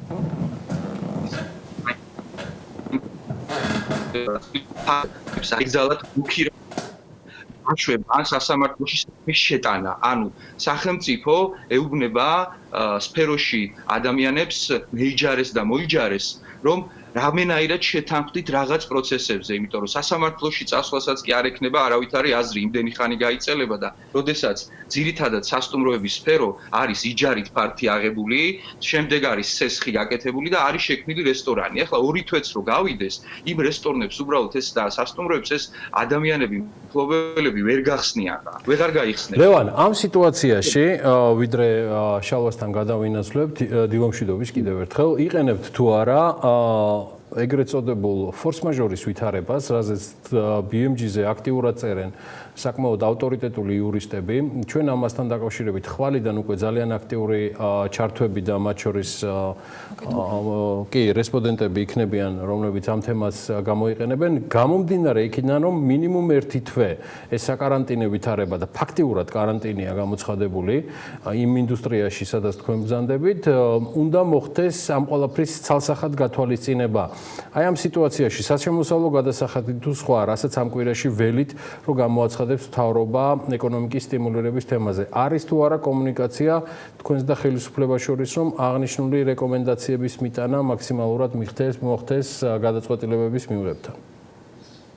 ამ კუთხით მე ვფიქრობ, რომ გიორგი შალვას დაუსვათ კითხვა, იმიტომ რომ ესე გადავწყვეტ პირველი კომუნიკაციან რახან დაიწყო შალვას მხრიდან ჩვენ მე რესტორნის მიმართულებით ავარსკვლავ ინიციატივები მოდი მას ვკითხოთ, იმიტომ რომ მას კომუნიკაცია ამ ყველაფერზე და ლეონ, მაშინ მოდი იყავი შენ ჩვენთან ერთად, შალვაც აგერ ტრადიციულად ჩვენთან არის და დილომშვიდობით მას და ყველა ჩვენ საქმიან მაყურებელს.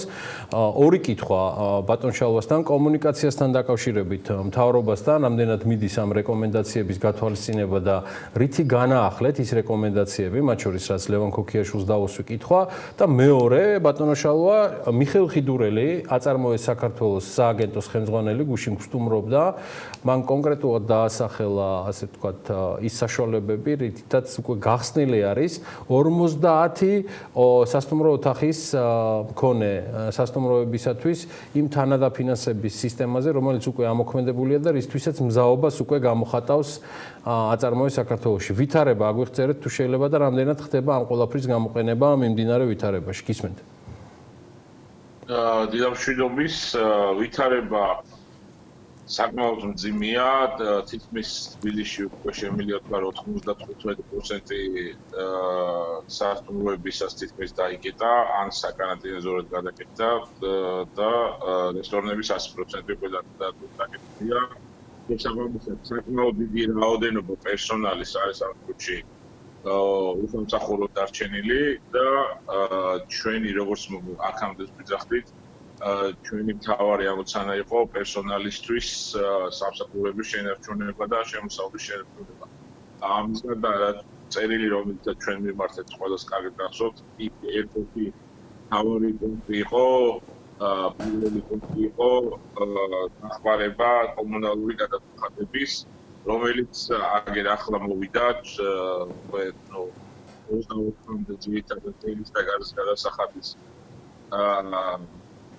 ისე ვთქვათ გადახდა უწევს ობიექტებს.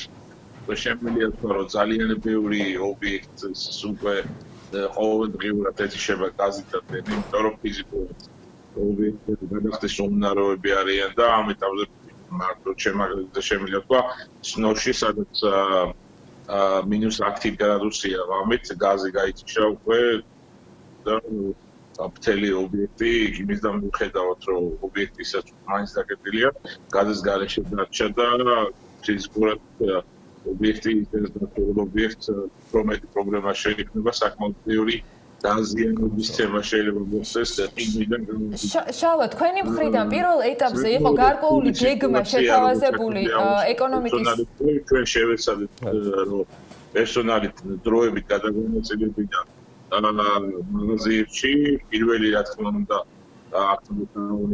პირველი ყარხული ვინც ამ ინიციატივას გამოხმაურა ყოველ შემდეგ ძალიან ბევრმა მაღაზიისთვის ყველა მაღაზიის ხელმა გამოთქვა მზაობა და მზადყოფნა ამ პროცესში ჩართულიყო და გუშინ მთლიანად შემიძლია ჩაერთო თითქმის სრული სპექტრი მაღაზიო ქსელების და ძალიან დიდი მადლობა მინდა უთხრას ყველას ამ ჩვენი შალვა, კარფურის თემა და მათი ჩართულობა წინაკვირაში ვიცით, ეს ყველაფერი ახსენით, თქვენი საშუალებით მოხდა ამ ყველაფრის გავრცელება.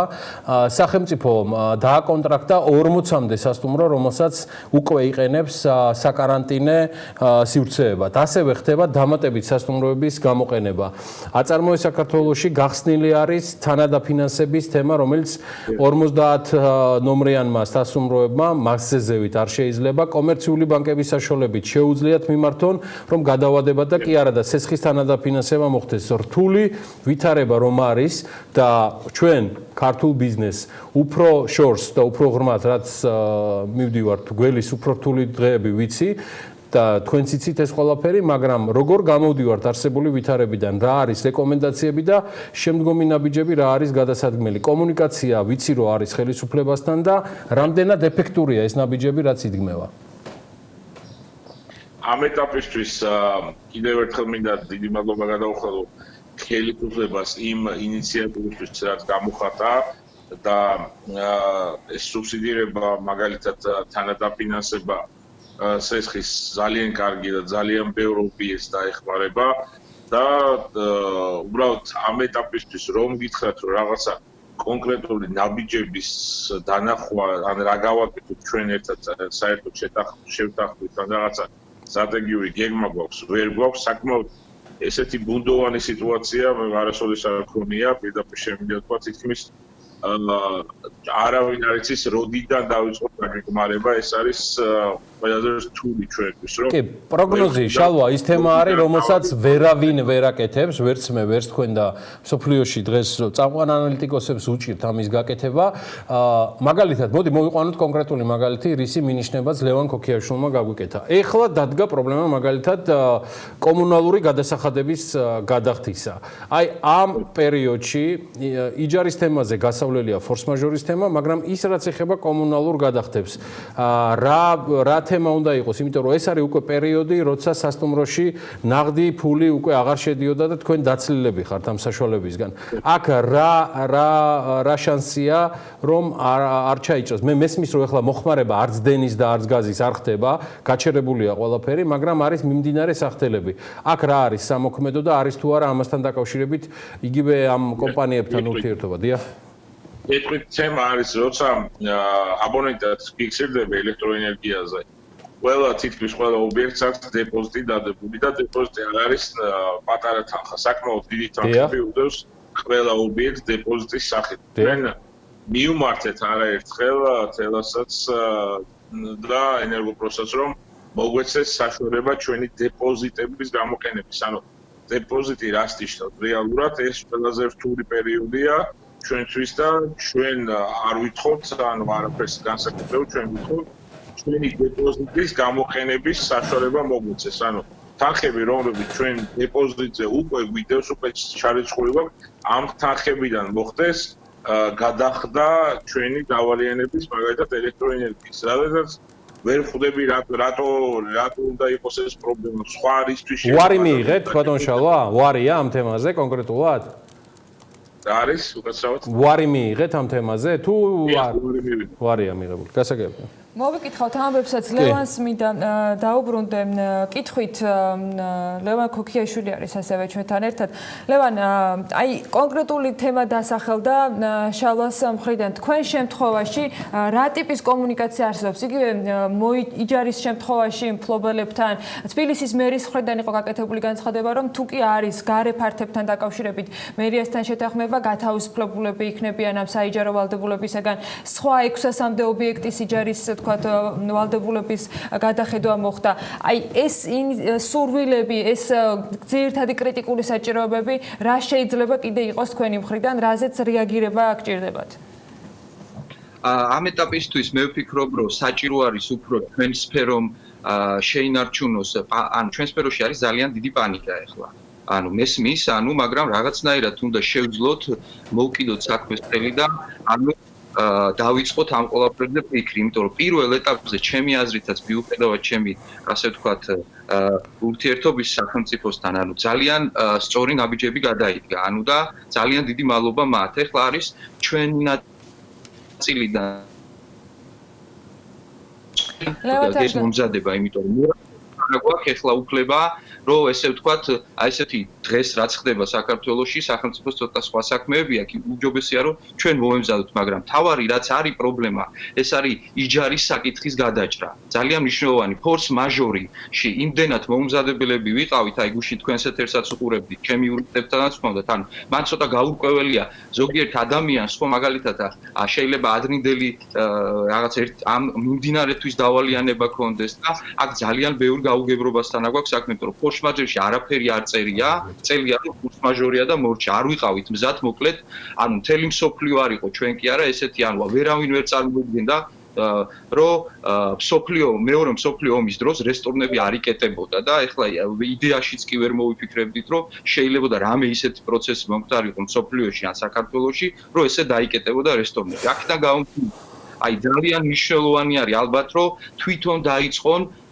მოლაპარაკება, მოიჯარეება და მეიჯარეება. გვესმის, სიტუაცია რომ, მაგრამ ძალიან მნიშვნელოვანი არის, რომ ეს მესიჯი ძალიან მე მაინც გონია რომ ჩვენ დღის განმავლობაში ეთერს მიღმა ჩვენ ისედაც აქტიური კომუნიკაცია გვაქვს სამთავეს უნდა დავილაპარაკოთ იგივე საშუალებით და რაღაცა უფრო წყობრი გზავნილებით უნდა მივმართოთ იმიტომ რომ არის ეს მუდმივი ეტაპები პრობლემა რომელიც დასვა შალვა ალავერდაშვილმა არის თემა ეს ეხება დეპოზიტზე განთავსებული იურიდიული პირების თანხებს რაც არის უნდა იყოს მიმართული კომუნალური თანხების ასე თქვა დაფარვისთვის და ამის გადავადების თემაზე და ლევან ქოქიაშვილი რომელიც ასევე საუბრობდა ფორს მაჟორული ვითარებიდან გამომდინარე და პანდემია, კარანტინი და საგანგებო ვითარება ცალსახად არის ფორს მაჟორი ამაზე მეც ისაუბრებენ იურისტები შემდეგი ეტაპი რაც აუცილებლად უნდა გააკეთოს სასტუმრო ბიზნესმა და ინდუსტრიამ თუ ეს იქნება ზოგადად სამასპინძლო ბიზნესი, ტურიზმის მიმართულების ეს მიმართულება არის,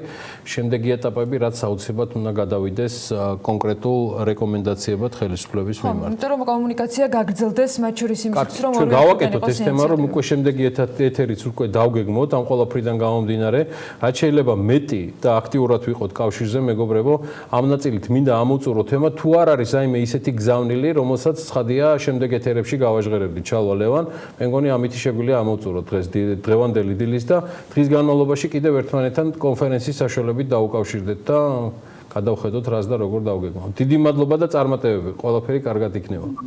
დიდი მადლობა და წარმატებები. ასე. ლევან ქოქიაშვილი და შალვა ალავერდაშვილი იყვნენ საქმიანი დილის ეთერში. კარგი. ბიზნეს ამ პირობებში ცხადია აუცილებლად დაჭირდება გრძელვადიანი მხარდაჭერა.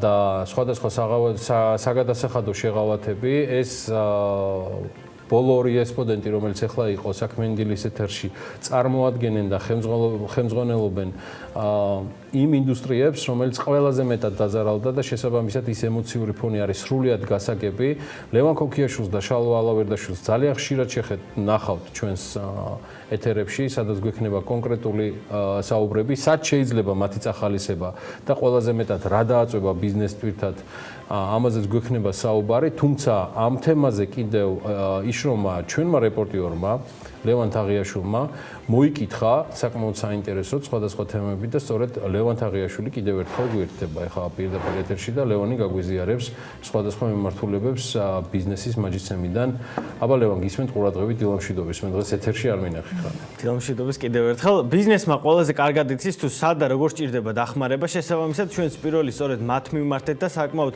საინტერესო პასუხებიც მივიღეთ კომპანია ნოვას გენერალური დირექტორი ედიშერ ხიმშიაშვილი ამბობს რომ დიდი რაოდენობის პროდუქცია რომელიც ქვეყანაში ადრე თუ გენ შემოვა დიდ ტვირთად დააწვევა კომპანიას რამე თუ გაყიდვების შემცირებულია და მათი რეალიზაცია გართულდება მისი აზრით დამატებული ღირებულების გადასახადის გადახდა რეალიზაციის შემდეგ უნდა მოხდეს რათა კომპანიამ შეძლო საგადასახადო ტვირთის დაძლევა და სიტუაციიდან გამოსვლა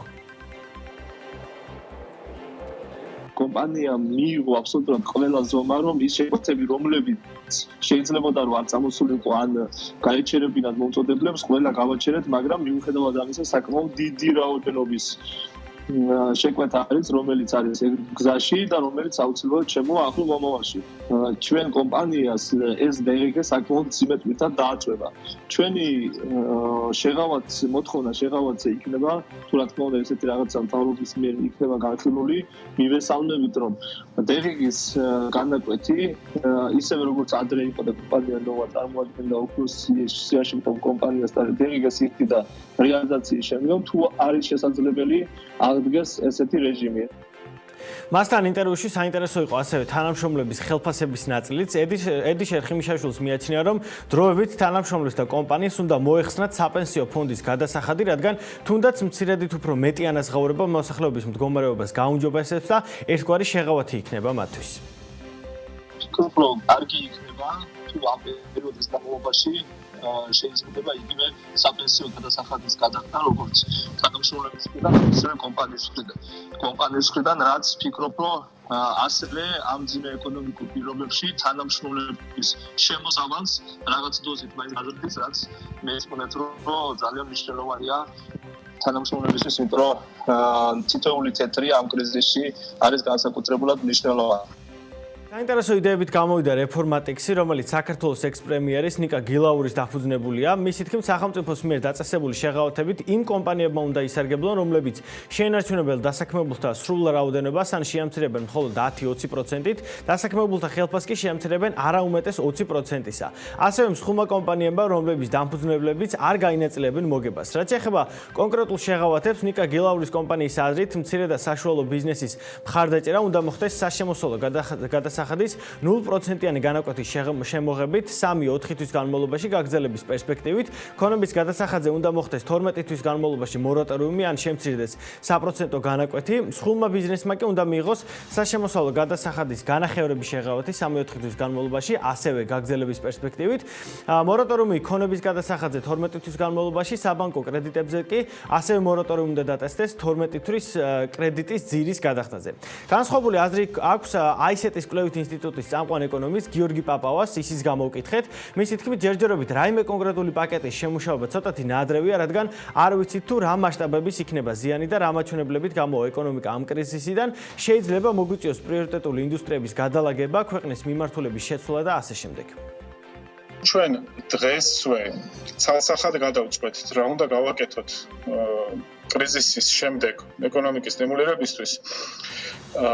ის შეიძლება არ აღმოჩნდეს ოპტიმალური იმ მომენტისთვის. რატომ? იმიტომ რომ დღეს ჩვენ ძალიან პატარა წარმოდგენა გვაქვს, ძალიან მცირე წარმოდგენა გვაქვს იმაზე, ვინ დაზარალდება და რა ტიპის იქნება ეს ზიანი. ანუ დღეს კი რაღაც პირველივე ფონში ხდება, ასე ვთქვათ, ტურიზმის ინდუსტრია, რესტორნები, სასტუმროები, კაფეები, ბარები, რომლებიც პირველადი ეფექტი ვიზეც ჰქონდა, მაგრამ ეს ეფექტი რამდენად გადაეცემა უძრავი ქონების სექტორს, რა გავლენა ექნება ვაჭრობის სექტორზე, ასე შემდეგ. ჯერჯერობით ეს ეფექტი არ ასეა თუ ისე მოკლე ვადაში ბიზნესებს გადარჩენისთვის ბრძოლა აუცილებლად მოუწევს, იქნება ეს ლიკვიდობის კომპონენტი, გადასახადების დაწევა თუ სხვა სახის დახმარება. ასე რომ მთავარი ახლა კრიზისის ეფექტური მართვა, რათა ეკონომიკა მალე გადავიდეს აქტიურ რეჟიმში და საწარმოებმა თუ კომპანიებმა ჩვეულ რეჟიმში გააგრძელონ ოპერირება. მადლობა ლევან მიმოხილვისათვის. ჩვენ რა თქმა უნდა მოვიკითხავთ ბიზნესებს ეტაპობრივად და გავაგრძელებთ მათ შესახებ მეტი ინფორმაციის მოწოდებას და კომუნიკაციას ერთგვარად ამ ფორმით შემოგთავაზებთ, როგორი არის მთავრობასა და კერძო სექტორს შორის. მათ შორის ვკითხულობთ იმ ბიზნესებსაც, რომლებთან დაკავშირებითაც ძალიან დიდი ინტერესი და მოლოდინები არსებობდა, უშუალოდ ეხება ეს სასურსათო პროდუქტების ადგილობრივ მწარმოებლებს. არანაირი მოსალოდნელი საფრთხე კვერცხის მარაგების რაოდენობასთან, მიწოდებასთან დაკავშირებით არ არსებობს. ესეთი პასუხი არის კომპანია კუმისის დაფუძნებლისგან ზურაბ უჩუმბეგაშვილისგან BMG-სთან, მან განმარტა, რომ კომპანია კორონავირუსით გამოწვეული გაზრდილი მოთხოვნისათვის მზად არის და ამის მიუხედავად იმისა, რომ ლარის კურსი მნიშვნელოვან გამოწვევას წარმოადგენს კომპანიისათვის, ისინი უახლოეს მომავალში პროდუქციაზე ფასების ზრდას არ აანონსებენ.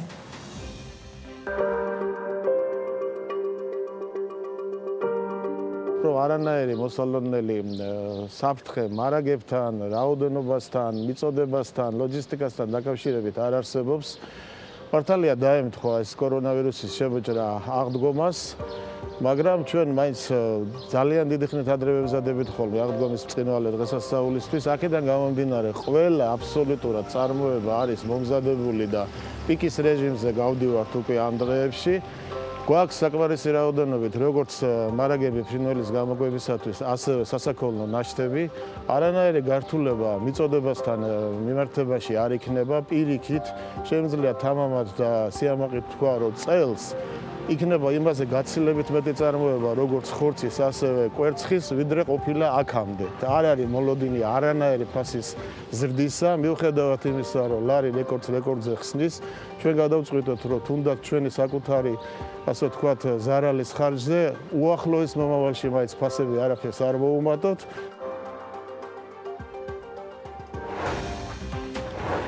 საკარანტინო ზონის სადინზინფექციო სამუშაოების რუსეთის ზონებლობის ეროვნული სააგენტოს ჩართულობით გაგრძელდება. საკარანტინო ზონად გამოცხადებულ რაიონში ტესტირების პროცესი დაწყებულია. ბოლნისსა და მარნეულში ვითარება მარტივი არ არის, თუმცა პირველი ეტაპისათვის, როგორც ხელისუფლების წარმომადგენლები აღნიშნავენ, ვითარება კონტროლს ექვემდებარება.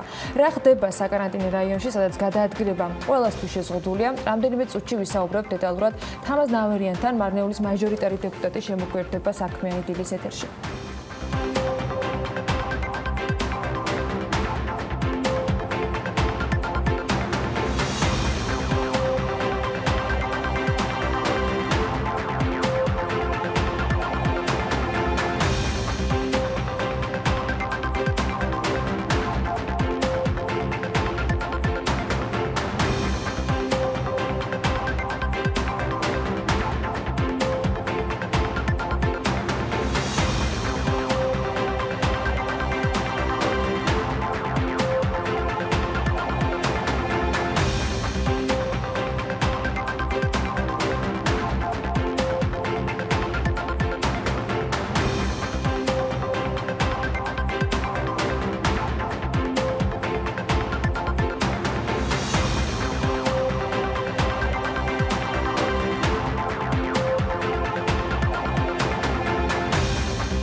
რომ კორონავირუსთან ბრძოლის მსოფლიო ფონდს შექმნის, რომლის მეშვეობითაც ქვეყნებს დაეხმარება ვირუსის წინააღმდეგ ბრძოლაში. ამის შესახებ ნორვეგიის საგარეო საქმეთა სამინისტროში თქვეს.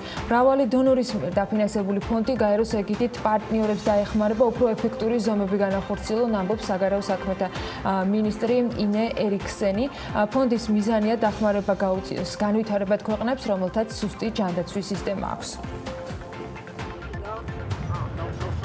საგარეო საქმეთა მინისტრმა დავით ზალკალიანმა გუშინ გაასაჯაროვა ფრენების ის განრიგი თუ რა მიმართულებებზე დაენიშნა სპეცრეისები. ის აღნიშნავს, რომ ამ ეტაპზე უახლოესი 2 კვირის განრიგია გასაჯაროებული, თუმცა მუშაობა მიმდინარეობს, რომ სხვა ქვეყნებთანაც განხორციელდეს სპეცრეისებზე მოლაპარაკება და მოქალაქეების ჩამოყვანა მოხდეს. ჩვენ მუშაობთ ინტენსიურად იმისთვის, რომ უახლოესი დღეების და კვირეების განმავლობაში იყოს კონკრეტულად გაწერილი ქართულ ავიაკომპანია Air-Zena Georgian Ways-თან ერთად ის მიმართულებები, რა მიმართულებებიდანაც მოხდება საქართველოს მოქალაქეების ეტაპობრივი გამოყვანა. მე ხას ვუსვამ ეტაპობრივი გამოყვანა, რადგანაც მე გუშინ გავმარტე და კიდევ ერთხელ ვიმეორებ, რომ აუცილებელია ჩვენი ჯანდაცვის სისტემა მომზადებული შეხვდეს ჩვენი მოქალაქეების დაბრუნებას, როგორც ცნობილია, უცხოელი მოქალაქეებისთვის საქართველოს საზღვარი დაკეტილია. ჩვენ ვიღებთ მხოლოდ საქართველოს მოქალაქეებს და ისინი გადიან 14 დღიან აუცილებელ საკარანტინო პროცედურებს. აქედან გამომდინარე, აუცილებელია იყოს დაცული ზუსტი თანაფარდობა არსებულ სივრცეებსა და საქართველოში დასაბრუნებელ და მოქალაქეებს შორის. ჯანდაცვის სამინისტროს ინფორმაციით, კორონავირუსის გავრცელების შემდეგ სამედიცინო პერსონალის ეკიპირებისათვის 9 მილიონ ლარამდეა დახარჯული. ეს ინფორმაცია ჯანდაცვის სამინისტროსგან არის გამოთხოვილი IPN-ის მიერ უწყების მიერ მოწოდებული ინფორმაციით. ამ მიმართულებით ჯამში 456,820 ლარი დაიხარჯა. უფრო კონკრეტულად კი შესყიდულია სხვადასხვა სახის კომბინიზონები, მათ შორის 4,000 წელი პერსონალური ბიოლოგიური დაცვის კომბინიზონი, რომლის ჯამური ღირებულებაც 116,000 ლარი იყო, ასევე 450,500 ერთეული ქირურგიული სამშრიანი ნიღაბი, რაშიც 40,000 ლარამდეა გადახდილი. 15,000-მდე დამცავი სათვალე, რომელზეც ასევე 132,300 ლარი დაიხარჯა. შეძენილია ბახილები და რესპირატორები. თბილისის მერია ტაქსის მძღოლებს მიმართავს რეკომენდაციით, მძღოლებს მგზავრის გადაყვანის დროს ავტომანქანის ფანჯრები დახურულ მდგომარეობაში არ უნდა ჰქონდეს. ეს პერიოდი მგზავრი მძღოლის გვერდით ასევე არ უნდა იჯდეს და მაქსიმუმ 2 მგზავრის გადაყვანა უნდა ხდებოდეს, რომლებიც მოთავსდებიან ავტომანქანის უკანა სავარძელზე ერთმანეთთან დისტანცირებით. მოვუწოდებთ თბილისში მომსახურე ტაქსის მძღოლებს მკაცრად დაიცვან ყველა ის წესი და რეკომენდაცია, რომელსაც ვირუსის პრევენციის მიზნით ვთავაზობთ საკოორდინაციო საბჭოზე დაფუძნებით, ნათქვამი არის მერიის განცხადებაში. ავტომანქანის ღია ფანჯრები მგზავრები არაუმეტეს 2-სა და უკანა სავარძელზე შესაბამისი დისტანციით გადანაწილება, ასეთი არის მთავარი რეკომენდაციები. საკარანტინო ზონის სადეზინფექციო სამუშაოებში სურსათის უნებლობის ეროვნული სააგენტო ერთვება. პროცესში 40-მდე სადეზინფექციო აგრეგატი იქნება მობილიზებული. სურსათის უნებლობის სამსახურის უფროსის მოადგილე ზურა ლიპარტია აცხადებს, რომ აგრეგატები დასავლეთში იყო და ისინი უკვე გზაშია. დედაქალაქში განთავსდებიან და ეტაპობრივად შემოვლენ. დეზინფექცია ჩაუტარდება ყველა გამომსვლელ მანქანას და იმ ადგილებს, სადაც დაინფიცირებული გადაადგილდებოდა. საუბარი არის საკარანტინო რაიონებზე, რომლებიც უკვე 2 დღეა ჩაკეტილია.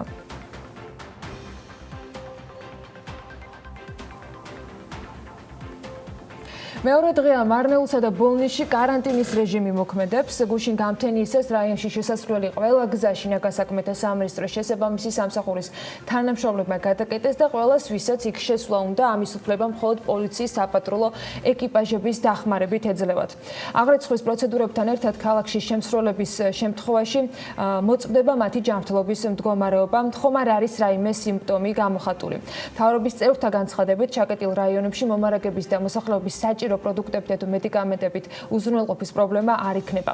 რა ვითარება, რა სისტემით მუშაობს ადგილობრივი ხელისუფლება, რომლის წარმომადგენლებსაც პრემიერის დავალებით ყველა ოჯახში მისვლა და აუცილებელი ინფორმაციის შეგროვება აქვს დავალებული. ამაზე ინფორმაციას თამაზ ნავერიანთან, მარნეულის მაჟორიტარ დეპუტატთან განვაახლებთ, რომელიც სატელეფონო ჩართვით გვერდება საქმიანი დილის ეთერში. მოგესალმებით ბატონ თამაზ, მადლობა პირველ რიგში იმისათვის, რომ ხართ ჩვენთან ხაზზე. ბატონ თამაზ, მინდა რომ გთხოვთ პირველ რიგში იმ ინფორმაციის განახლება, რომელიც ამ დროისათვის თქვენს ხელთ არის. დაიწყო თუ არა სადეზინფექციო სამუშაოები, იყო თუ არა ყველა ოჯახთან შესაბამისი სამსახურის წარმომადგენელი მისული, ვინც საკონტაქტო სიებში იყო მითითებული. მოეწყო თუ არა და დასრულდა თუ არა საველე ჰოსპიტალის მოწყობა, რომელიც ადგილზე ჰქონდათ გეგმით განსაზღვრული და რა მდგომარეობა არის ჯანმრთელობის იმ ადამიანებისა, რომლებზეც პირველ ეტაპზე სიმპტომებით სავარაუდოდ არიან ინფიცირებულები. მოგესალმებით, ნამდვილად ესე არის. ყველასთან ვისთანაც კონტაქტი ჰქონდა ამ ქალბატონს, ყველა შემოწმებული იყო გუშინვე. აბსოლუტურად ყველას ის სიმპტომები, რომელიც კორონავირუსს შეეხება, არავის არ აღმოაჩნდა და არავინ არ იყო გადმოსაყვანი საკარანტინო სივრცეში.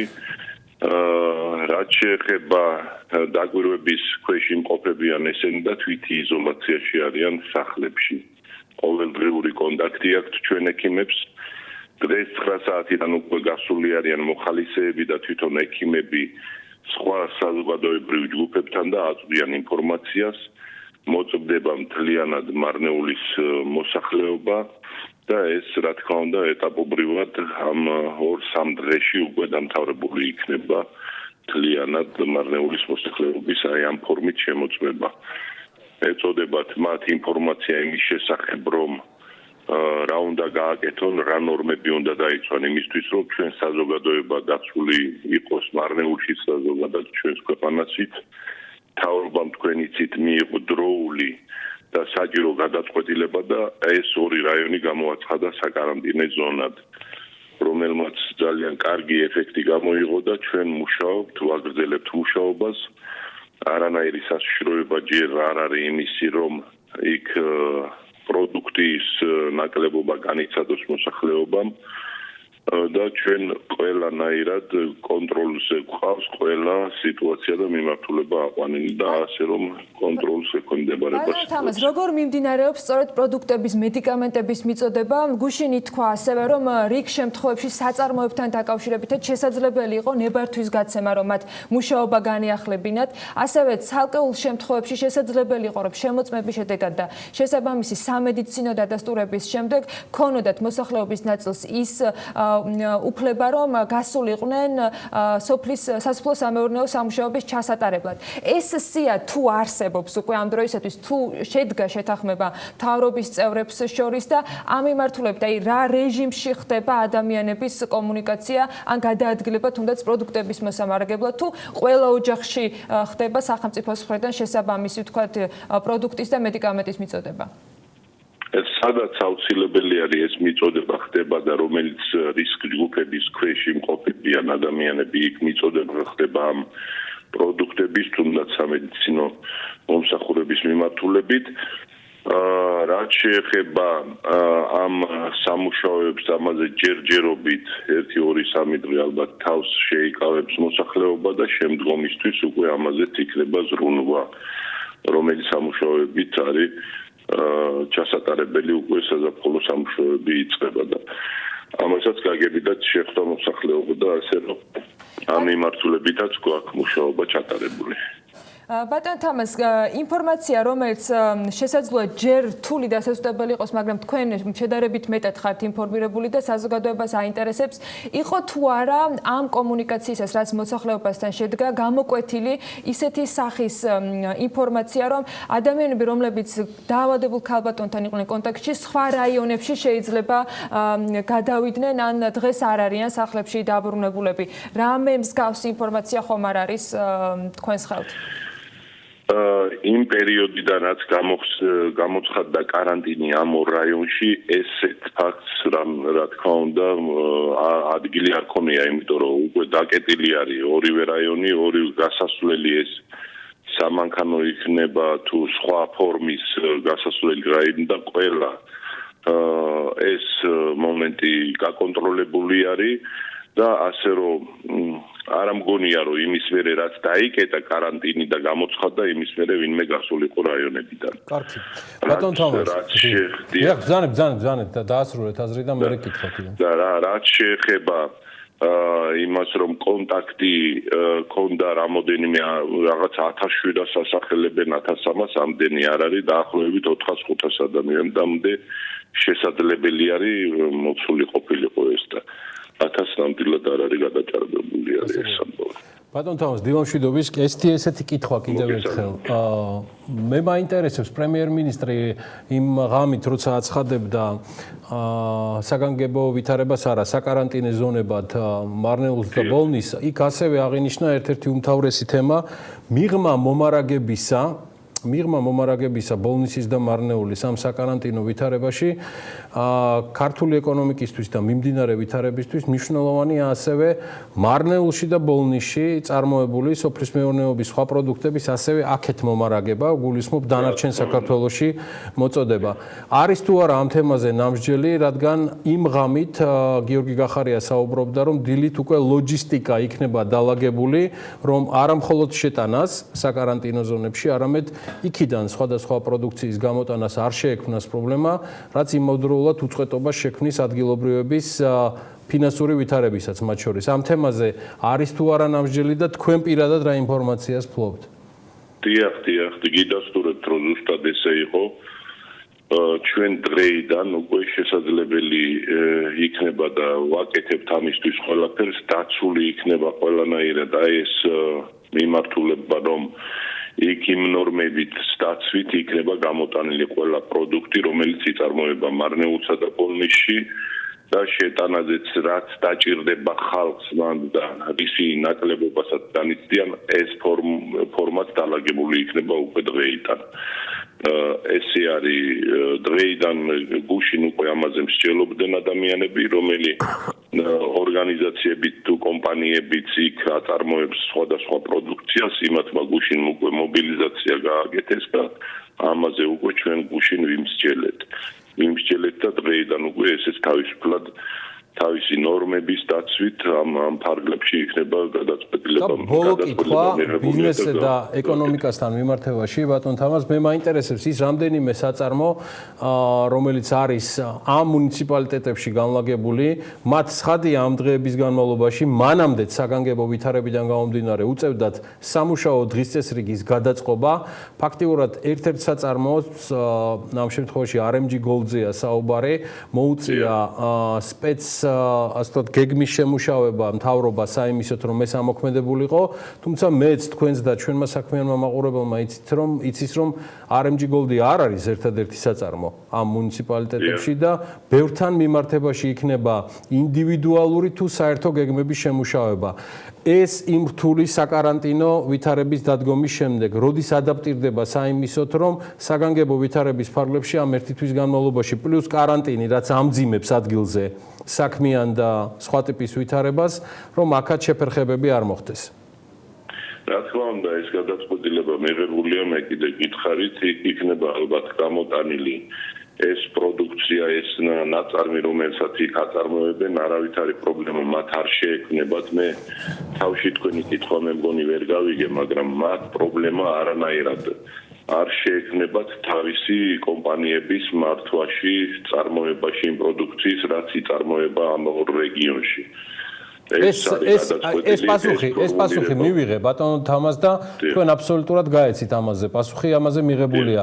მე RMG Gold-ის და სხვა საწარმოების მაგალითზე ჩემი კითხვა მდგომარეობდა, რომ საწარმოები, რომლებიც მუშაობდნენ, მაგრამ შეფერხდნენ ჯერ საგანგებო ვითარების გამო და შემდეგ საკარანტინო ვითარება, რაც თავისთავად ამძიმებს ვითარებას, ამ საწარმოების ამუშავებაზე და უწყვეტობაზე თუ მიდიოდა მსჯელობა, მხოლოდ პროდუქციის წარმოებაზე ან სოფლის მეურნეობაზე არ არის საუბარი. ის საწარმოები, რაც მუნიციპალიტეტებშია განლაგებული, ეს იყო ჩემი კითხვა. კი ბატონო, დავიგე უკვე კითხვა, ამაზე გუშინ შეხვედრა იყო კანცელარიაში და ამ მიმართულებით უკვე გადაწყვეტილებას ალბათ მიიღებდნენ და დღეს იქნება ამ ფორმულირებაზე. დავრჩები თქვენთანაც კავშირზე ისევე როგორც სახელმწიფო კანცელარიასთან, თამაზ ნავერიანს, ამ შემთხვევაში იგი ბატონი თამაზი მარნეულის მაჟორიტარი დეპუტატია. იგი მარნეულის მუნიციპალიტეტში და ისევე როგორც სხვა რეგიონსაც ამ შემთხვევაში ბოლნისაც პასუხობდა იმ საერთო ვითარებაზე, რაც იყო ადგილზე. მადლობა მას ჩართვისთვის და ჩვენ დავრჩებით მასთან კავშირზე და დღის განმავლობაში ჩვენ საქმიან მაყურებელს ისევე როგორც სახელმწიფო კანცელარიის რესპონდენტების ინფორმაციას მივაწვდით მარნეულში და ბოლნისში მიმდინარე საქმიან ვითარებაზეც მათ შორის. იმისთვის რომ პროცესი იყოს მაქსიმალურად გაკონტროლებული და სოციალური დისტანცირება განსაკუთრებით მოწყვლადი ჯგუფებისათვის ისე იყოს უზრუნველყოფილი, რომ მათ სახლიდან გამოსვლა არ დასჭირდეთ, მათ შორის სახელმწიფო კანცელარიდან გუშინ ჯანდაცვის მინისტრმა გვითხრა, რომ საქართველოს ფოსტა 70 წელს გადაცილებული მოქალაქეებისათვის მედიკამენტების და საკვების მიწოდებას უზრუნველყოფს. რა სისტემით მოხდება ამ ტიპის მომარაგების საჭიროების მქონე მოხუცების და საქართველოს ფოსტის შესაბამის სამსახურების ერთმანეთთან დაკავშირება? ამაზე დეტალებში ლევან ჩიკვაიძესთან ერთად გავარკვევით, საქართველოს ფოსტის გენერალური დირექტორია ჩვენთან ერთად. მოგესალმებით ბატონ ლევან. მადლობა ამის რომ ხართ ჩვენთან ერთად. ფოსტა შექმნილებიდან გამომდინარე კიდე სხვა საგანგებო სამუშაო რეჟიმში არის და ეს ახალი დავალება გაჩნდა თქვენს სხვა ფუნქციებში, რომელზეც აუცილებლად გითხავთ, იმიტომ რომ ისინიც გადაწყობილი არის სხვა მიმართულებით.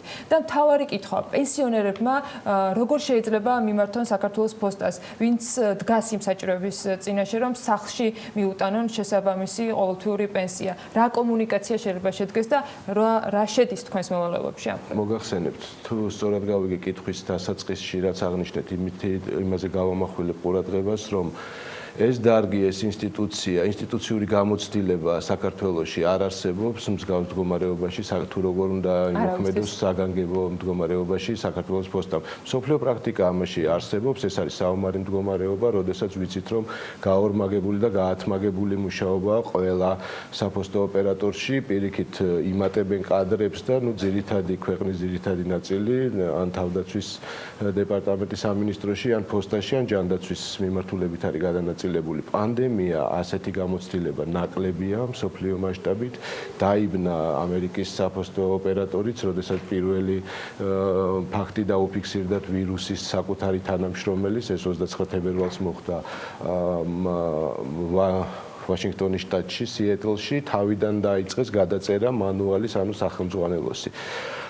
საქართველოს ფოსტა დღეს როგორც საკუთარ ქცევის წესს შეიმუშავებს, ასევე რა თქმა უნდა ზედმიწევნით ასრულებს ყველა იმ რეკომენდაციას, რომელსაც საკოორდინაციო საბჭო გასცემს. აქედან გამომდინარე ვართ სრულად მობილიზებული 91 სერვის ცენტრი წვდებით მთელ საქართველოს და მთელი ჩვენი შემადგენლობა მზად არის მოემსახუროს როგორც ბიზნესს, ასევე მოქალაქეს. ამ შემთხვევაში საუბარია 70 წელს გადაცილებულ საქართველოს მოქალაქეზე, რომელსაც პირველ ეტაპზე ჩვენ უკვე გუშინ ჯანმრთელობის დაცვის სამინისტროსთან ერთად დავიწყეთ მუშაობა და მივაწოდეთ ექიმის მიერ გამოწერილი მედიკამენტები, რომელსაც აფინანსებს სახელმწიფო.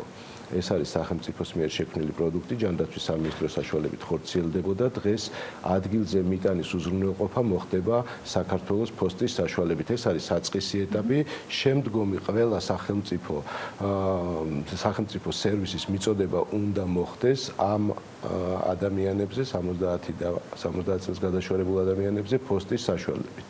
აი ახლა რომ გვიყურებს ადამიანი, რომელიც არის პენსიონერი, 70 წელს გადაცილებული და მან მიიღო ინფორმაცია, რომ მას ადგილზე მიაწვდიან, სახლში მიუტანენ წამალს და შესაბამისად პენსიას. აი როდისთვის ნელდოს, ვის უნდა დაუკავშირდეს, ვისთან გადაამოწმოს, როგორ შეიძლება ამ ყველაფრის კი ბატონო, დავაკონკრეტებ ანა, ეს გახლავთ 80,000 საქართველოს მოქალაქე, 70 წელს გადაშორებული, ვისაც აწუხებს ქრონიკული დაავადება. მისთვის გამოწერილი ექიმის დანიშნულება ელექტრონულად აისახება ჩვენ პოსტის ბაზაში და დაუყოვნებლივ ხდება ამ წამლის მიწოდება. ანუ ჯანდაცვის სამინისტროსგან გაქვთ თქვენ სისტემა? დიახ, პოსტასთან კომუნიკაცია არ არის საჭირო ამ შემთხვევაში ამ პროდუქტისთვის ამ პენსიონერის მხრიდან მისთვის ექიმის დანიშნულება იქნება ჩვენთვის ცნობილი და დაუყოვნებლივ მიეწოდება ეს მედიკამენტი სახლში. ასევე რა თქმა უნდა მუშავდება სხვა პროექტები, მე Facebook-ის საშუალებითაც მოუწოდი ვუწევდე იმ ჯგუფებს, ვინც დაიწყეს პროდუქტის შეგროვება და დარიგება სახლებში. მე მინდა მსმენელის გასაგონად თქვა, რომ საქართველოს ფოსტა მზად არის, ყველა მიმართულებით ეს არის სრულად აღჭურვილი კურიერი.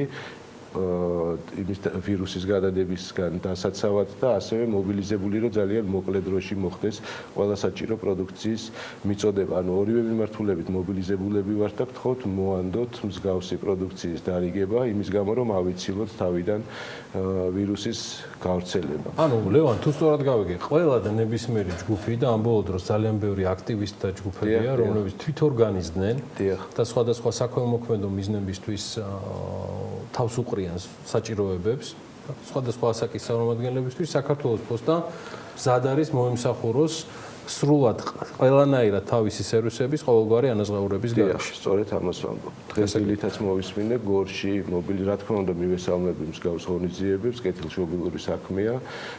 თანამოქალაქესთან გვერდში დგომა, გორში შეგროვდა გარკვეული პროდუქცია და ხდებოდა შემდეგ ამის დარიგება. მე ვთავაზობ ამ ადამიანებს, რომ გამოიყენონ საფოსტო პროდუქტი და ვადასტურებ მზადყოფნას ყველანაირად ეს გახლავთ.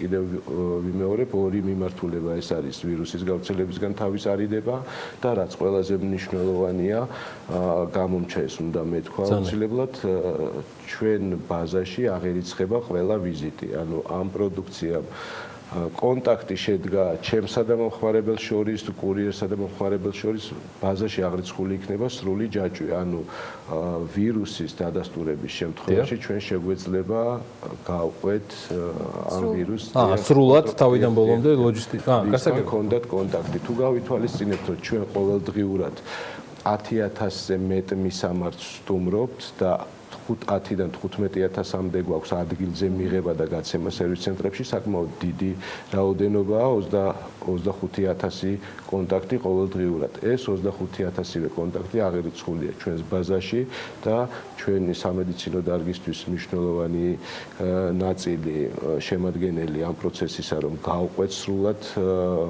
ვირუსის დადასტურების შემთხვევაში, ამისი უზრუნველყოფა შესაძლებლობა საქართველოს ფოსტას აქვს. აუცილებლად მეკითხოთ იმ სერვისებზეც, რომელიც თქვენ გადააწყოთ ვირუსთან გამომდინარე, რომელიც საქართველოს ფოსტას აქვს სერვის ცენტრებში და იყო მოწოდებები, რომ მაქსიმალურად ადგილზე მიტანი სერვისით ისარგებლო მომხმარებლებმა ეს არ ეხება მხოლოდ საპენსიო ასაკის და 70 წელს გადაცრებულ ადამიანებს. აი ამ სისტემაში როგორ გადაეწყოთ და თქვენ შემთხვევაში ამერიკის მაგალითი ახსენეთ, როცა სახელმწიფო გადასაწერი გახდა, თქვენ რა გაიდლაინებით მოქმედებთ და რა რეალობის მაგაზე მე გეტყვი, ახლა გუშინ გავიარე. მიცის ბევრმა რომ TV პირველიდან ვიდრე Forbes-ში მივდივარ, ეს ერთ მარშრუტია, ვიდრე სახვამდე სხვაგან არსად შევიარე აქვე საბრუთალოზე, პეკინის ქუჩაზე მდებარე სერვისში საქართველოს ფოსტის დიდი ხანია გზავნილი არ გამომიტანია და მეთქი ბარემ ვისარგებლებ მეთქი სრულბზე კარი რო შევაღე ხდება საქართველოს ფოსტის თანამშრომელი რომელიც არ შემიშვა იმ მარტივი მიზეზის გამო რომ იქ ხდება რიგის დაცვა და ერთ სივრცე ვერ გეტყვით რომ არის პატარა, საკმაოდ მოზრდილია ეს ერთ-ერთი ცენტრალური და ყველაზე აქტიური სერვის ცენტრი არის საქართველოს ფოსტისა. კარგა ხანი მომიწია ლოდინი, მე უკვე ზარები მივიღე და რომ ნახე რომ ხალხი მემატებოდა, მოდიოდნენ პოსტაში და არ უშვებდნენ, იმიტომ რომ ხდება ამ წესის დაცვა, შიგნით პირბადეები და სრული ეკიპირება თანამშრომლების. ეს დავანებით და დღეს მივალ ალბათ აქედან გავავიდე, იმიტომ რომ სარგებლობ ამ შემთხვევაში ვითარებით რომ სწრაფად შევიარო და ვნახე. დანარჩენს ახლა უნდა ვაღიარო დასაწყისში ჩვენც დავიბენით. პირველი გადაწყვეტილება მიღებული იქნა, რომ 53 სერვის ცენტრი დაგვეკეტა და მხოლოდ 28 სერვის ცენტრით უზრუნველგვეყო ეს სერვისი მთელი ქვეყნის მასშტაბით. ეს გამოწვეული იყო იმის გათვალისწინებით, რომ კონტაქტი დედაქალაქში რა გამოდიოდა ლევან, რამდენი რჩებოდა მაქს ქემით რო დედაქალაქში 15 ტოვებდით, დედაქალაქში ტოვებდით და დიდ ქალაქებში ტოვებდით, დიახ. და რეგიონებს ვიფიქრეთ, რომ შევძლებდით მომსახურებოდით დიდი ქალაქებიდან. თუმცა მეორე დღესვე შეუძლებელი აღმოჩნდა და შევცვალეთ გადაწყვეტილება დღეის მდგომარეობით მუშაობს ყველა სერვის ცენტრი მხოლოდ დღის 2 საათამდე, დილის 9-დან შუა დღის 2 საათამდე. 2 საათამდე ეს მომხმარებლისთვის, მაგრამ ბექი აგრძელებს მუშაობას და ვერ ვამთავრებთ გვიან ხამემდე. კოლ-ცენტრი 24 საათიან რეჟიმზეა გადართული და ვფიქრობ, რომ ჩვენ მოგვიწევს ამ სამუშაო საათების გაზრდა და კადრების დამატებაც მომრავლებული საფოსტო პროდუქციის ადგილზე გაცემა იქნება თუ დარიგება იქნება. ვცდილობთ რომ მაქსიმალურად გავიტანოთ სერვის ცენტრიდან და ადგილზე მიწოდების ის ხდებოდეს, ხო? რომ მაქსიმალურად იმ ნიკოლას. არის თუ არა ნაფიქრი და კონსულტაციები მიდის თუ არა საქართველოს მთავრობის მხრიდანაც ეკონომიკის სამინისტროსგან თქვენგან და ხარ თუ არა ჩართულები კონსულტაციებში, იმიტომ რომ კორონა გადაივლის და ჩვენ ყველანი ხვდებით რომ საკმაოდ რთული ვითარებისთვის უნდა ვიყოთ ყველანი მზად, როცა ეკონომიკა შედარებით დაპაუზებული იქნება, ყველაზე რბილად რომ ვთქვათ და აქტივობა, რომელიც დაგვჭირდება, ამაში გამართული უნდა იყოს მთავარი ქსელი, ამ შემთხვევაში პოსტის სახით.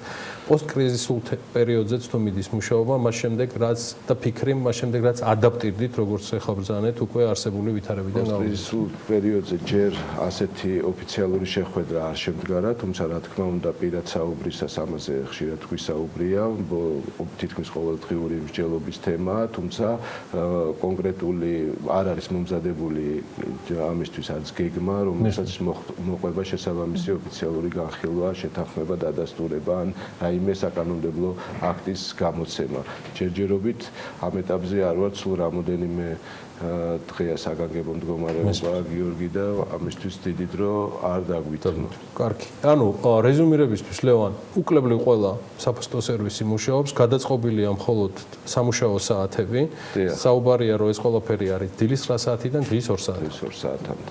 და რაც მნიშვნელოვანია, ყველა უნდა ვეცადოთ, რომ მაქსიმალურად ადგილზე მიტანის სერვისით ვისარგებლოთ და ამ მხრივ ის გაიდლაინები, რომელიც სამედიცინო უწყებების მხრიდან არსებობს, როგორც ბატონმა ლევანმა ბრძანა, მაქსიმალურად არის დაცული. მადლობა ბატონ ლევან იმისათვის, რომ იყავით ჩვენთან ერთად.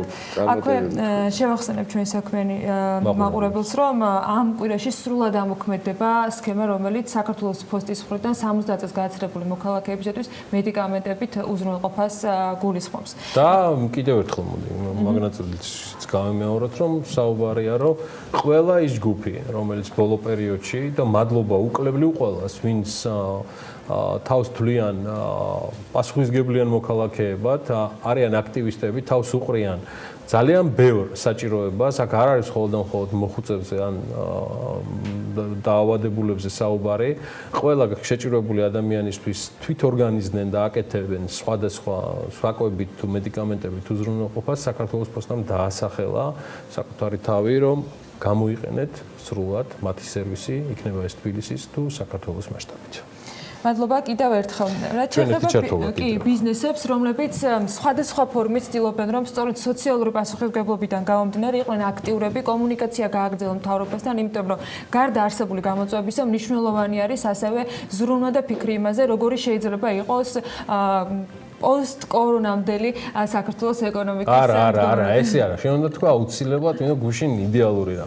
კორონა ფრი სიტუაციაში როგორ უნდა. ხო, და ეს იმედია ძალიან მალე დადგება. ამისთვის თითოეული ჩვენგანის მოქმედება არის საჭირო. რა თქმა უნდა, მნიშვნელოვანი არის კერძო სექტორის აქტიურობაც. გუშინ, როგორც მოგახსენეთ, საქმიანი დილის წინა ბლოკში იყო საკმაოდ დიდი შეხვედრა ბიზნეს ომბუდსმენის და პრემიერ-მინისტრის მონაწილეობით, რომელშიც ასევე რომელზეც მიპატიჟებულები იყვნენ მსხვილი ბიზნესის წარმომადგენლები. თითოეულმა მათგანმა სხვა შეფასება გააკეთა და სხვა ინფორმაცია მოგვაწოდა ამ შეხვედრის ძირითად სასაუბრო თემაზე. საერთო სურათი ვიცით დაახლოებით რაზე მიდიოდა საუბარი, თუმცა კიდევ ერთხელ რა ხდებოდა კანცელარიაში გუშინ ინგოროყვას 7 ნომერში, რაზე იყო მსჯელობა ბიზნეს ომბუდსმენისა და პრემიერის მონაწილეობით ბიზნესთან ერთად. ამაზე ვისაუბრებთ უკვე ჩვენს შემდეგ სტუმართან ერთად. ზვიად ხვიტარიძე გვიერთდება British American Tobacco-ს კორპორატიული დირექტორი, ზვიად დილამშვიდობის. მადლობა რომ ხარ ჩვენთან ერთად და ესე ოპერატიულად გამოხვედი კავშირზე. მნიშვნელოვანია, გუშინ მოვისმინეთ ძალიან ბევრი კომენტარი, თქვენიც მათ შორის ჩვენს არხზე, სხვა სააგენტოებზე და სხვა ტელეარხებზე, თუმცა მნიშვნელოვანია ამ საქმიან ეთერში ტრადიციულად უფრო მეტად ჩავშალოთ და გადავცეთ თქვენი საშუალებით იმ ბიზნესებს და საქმიან აუდიტორიას დეტალური ინფორმაცია რაზე მიდის მსჯელობა, რას ფიქრობს მთავრობა, გამოკვეთილია თუ არა რაიმე ტიპის, ასე ვთქვათ, ის საქმიანი იმპულსები, რომელიც გადავა შემდგომ ერთგვარ ნორმატიულ აქტში, საიმისოდ რომ მივიღოთ ეკონომიკის სტიმულირების გეგმა, რა სურდა გუშინ გაეგო მთავრობას ბიზნესისგან და რა დატოვა ბიზნესმა გზავნილად პრემიერ-მინისტრ გახარიასთან შეხვედრისას.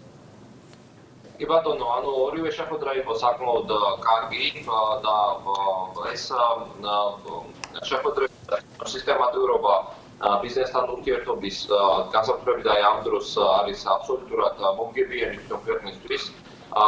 საუბარია კოორდინაციაზე და საუბარია დაბალანსებულ მიმართებაზე, განაწილებაზე. იქ იყო რა თქმა უნდა, იქ იყვნენ ესწრებოდნენ როგორც ნახეთ სხვა მიმართულებით ბიზნესები. ზუსტად საუბარი არის იმაზე, რომ ყველა ჩვენ საერთაშორისო ადგილობრივ ბიზნესს გაგვაჩნია ჩვენი კორპორატიული სოციალური პასუხისმგებლობა და შესაბამისად ჩვენი კონკრეტული რესურსები, ჩვენი ინდივიდუალურად დამოუკიდებლად რო არ მიმართოთ კონკრეტული მიმართულებებით, ამისთვის მოხდება კოორდინაცია.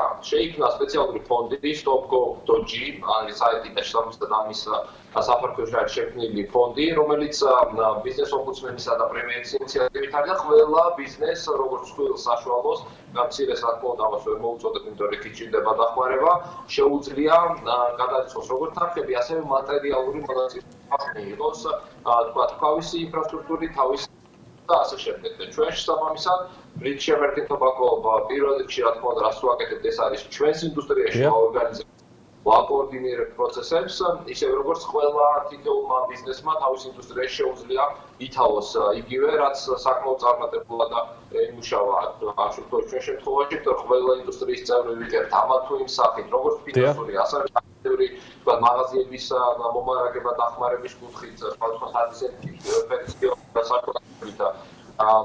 მიღებით და იგივე ხელთათმარების მეშვეობით თუ კონკრეტული ფინანსური ინექციები უკვე მოქცეული იქნა კონკრეტულად აი ამ stop.go.g-ის ფონდში. ამიტომ ეს შეხვედრები ძალიან კარგია, ყველა ბიზნესს აქვს წვლილი შესატანი, განსაკუთრებით ის და საშუალოს და ფიქრობ რომ ასეც გაგრძელდება. კარგი, მოდი მივყვეთ თანამიმდევრობით და ეს შედარებით ბლიცში გადავიდეთ ახლა ამ საუბრისას. შეიძლება ითქვას თუ არა რომ COVID-19-ის საწინააღმდეგოდ ფონდი საქართველოში უკვე შექმნილია, არსებობს იგი უკვე დე იურე, სადაც მთელი ბოლო 10 დღის განმავლობაში რაც მიდიოდა ბიზნესებისგან ზრახვები და განცხადებები რომ მზადავართ თანხების გადასარიცხად, უკვე ამისი ალოკაცია ფინანსურად მოხდება. აშკარად და არის თელი კომპანიები, აი მაგალითად იგივე შეგვიძლია არ ვნიშნოთ ბოლო გადაწყვეტილება მაგთის 3 მილიონი ლარი.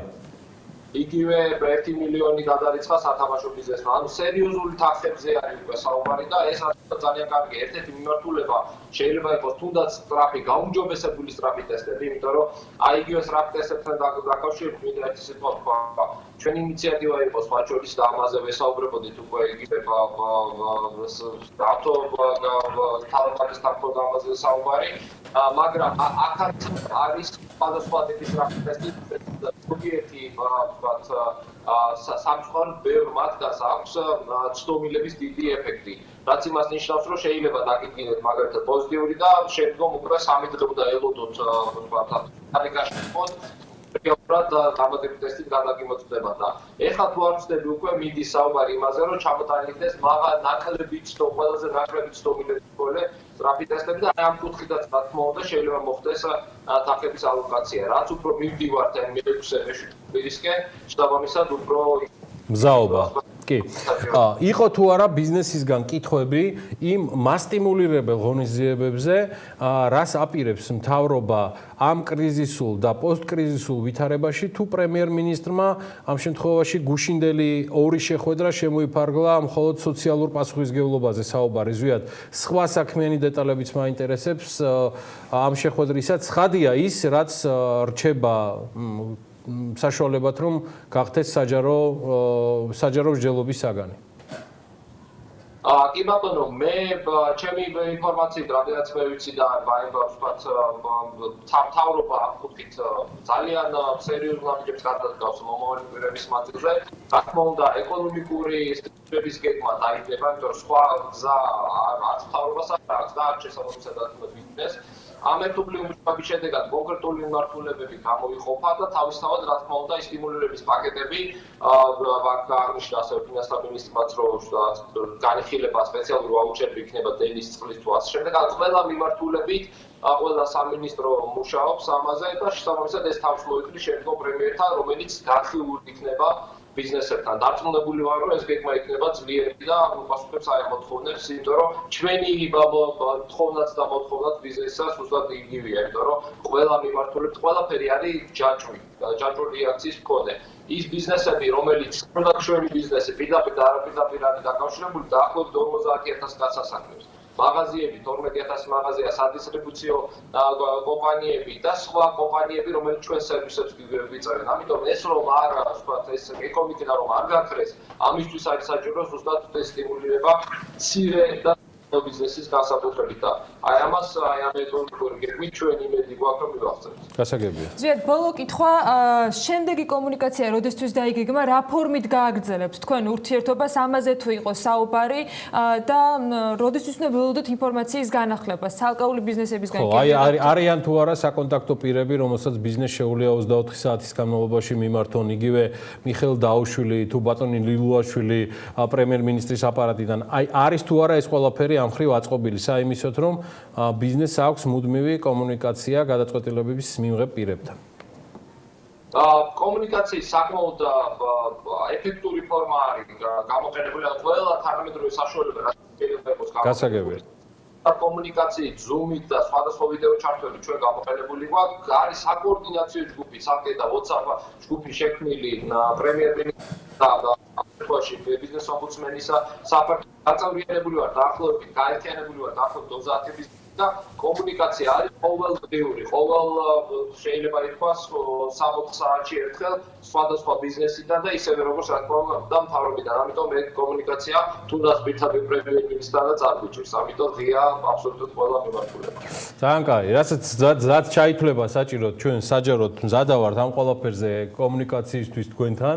მე მოხარული ვარ და გააკონტროლეთ რომ მე ან ანა ალაპიაშვილი არ მოხვდეთ რომელიმე მაგ WhatsApp ჯგუფში, თორემ მე უკვე სალაპარაკოც აღარ დაგვირჩება უკვე ტელევიზიით და BMG-ის საშუალებით, თურისთვისაც ყოველთვის თქვენთვის მზადა ვართ რომ გაგვიახლოთ ინფორმაცია და მადლობა ესეთი სწრაფი და ოპერატიული ჩართვისთვის. ზვიად ხვიტარიძე, კომპანია British American Tobacco-ს კორპორატიული და იურიდიული მიმართულების ხელმძღვანელი კავკასიაში. მადლობა მას, ჩვენ ისევ COVID-19-ზე გავაგრძელებთ რამდენიმე წუთში საუბარს IPRC-ის ხელმძღვანელობიდან შემოგვიერთებიან იმ ერთგვარ დოკუმენტზე, რომელიც მათ ირინა გურული იქნება ჩვენი სტუმარი, რომელიც მათ შექმნეს ამ ახალ ვირუსთან დაკავშირებით, ძალიან ბევრი ქვეყნის მაგალითი, პრაქტიკა, დასკვნები და ის მონაცემები, რომელიც ამ დროისთვის არსებობს, დაგვალოდეთ ძალიან მალე დაგიბრუნდებით.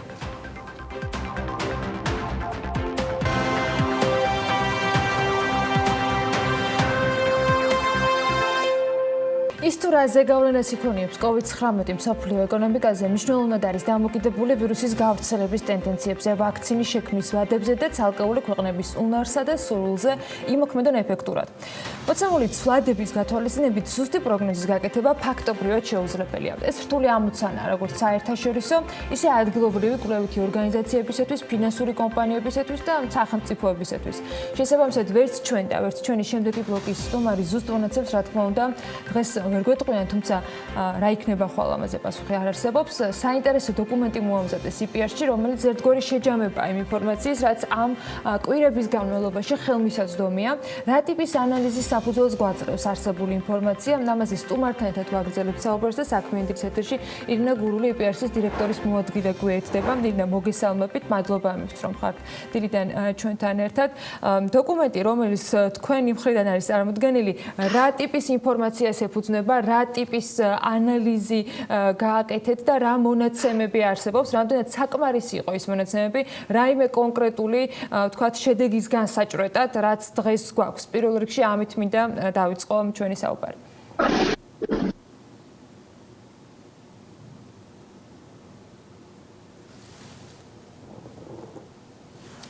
არ გვესმის თქვენი ხმა სამწუხაროდ, თქვენ თუ გესვით ჩემი ხმა ამის დადასტურება მინდა პირველ რიგში, რინა მოგესალმებით. ახლა მესმის, ამიტომ მოგესალმებით. პირველი კითხვა ჩემი ასეთი არის, რა მონაცემებზე დაყრდნობით გააკეთეთ თქვენ ის შექმნის დოკუმენტი, რომელიც უკვე არსებობს, რამდენად საკმარისი არის ინფორმაცია კორონავირუსთან დაკავშირებით, რომელიც მოგცემს შესაძლებლობას თუნდაც გადავიხედოთ ერთი კვირის, ერთი თვის, ერთი წლის შემდეგ რა რეალობის წინაშე შეიძლება იდგეს. ესა თუ ის ქვეყანა თუ მსოფლიო.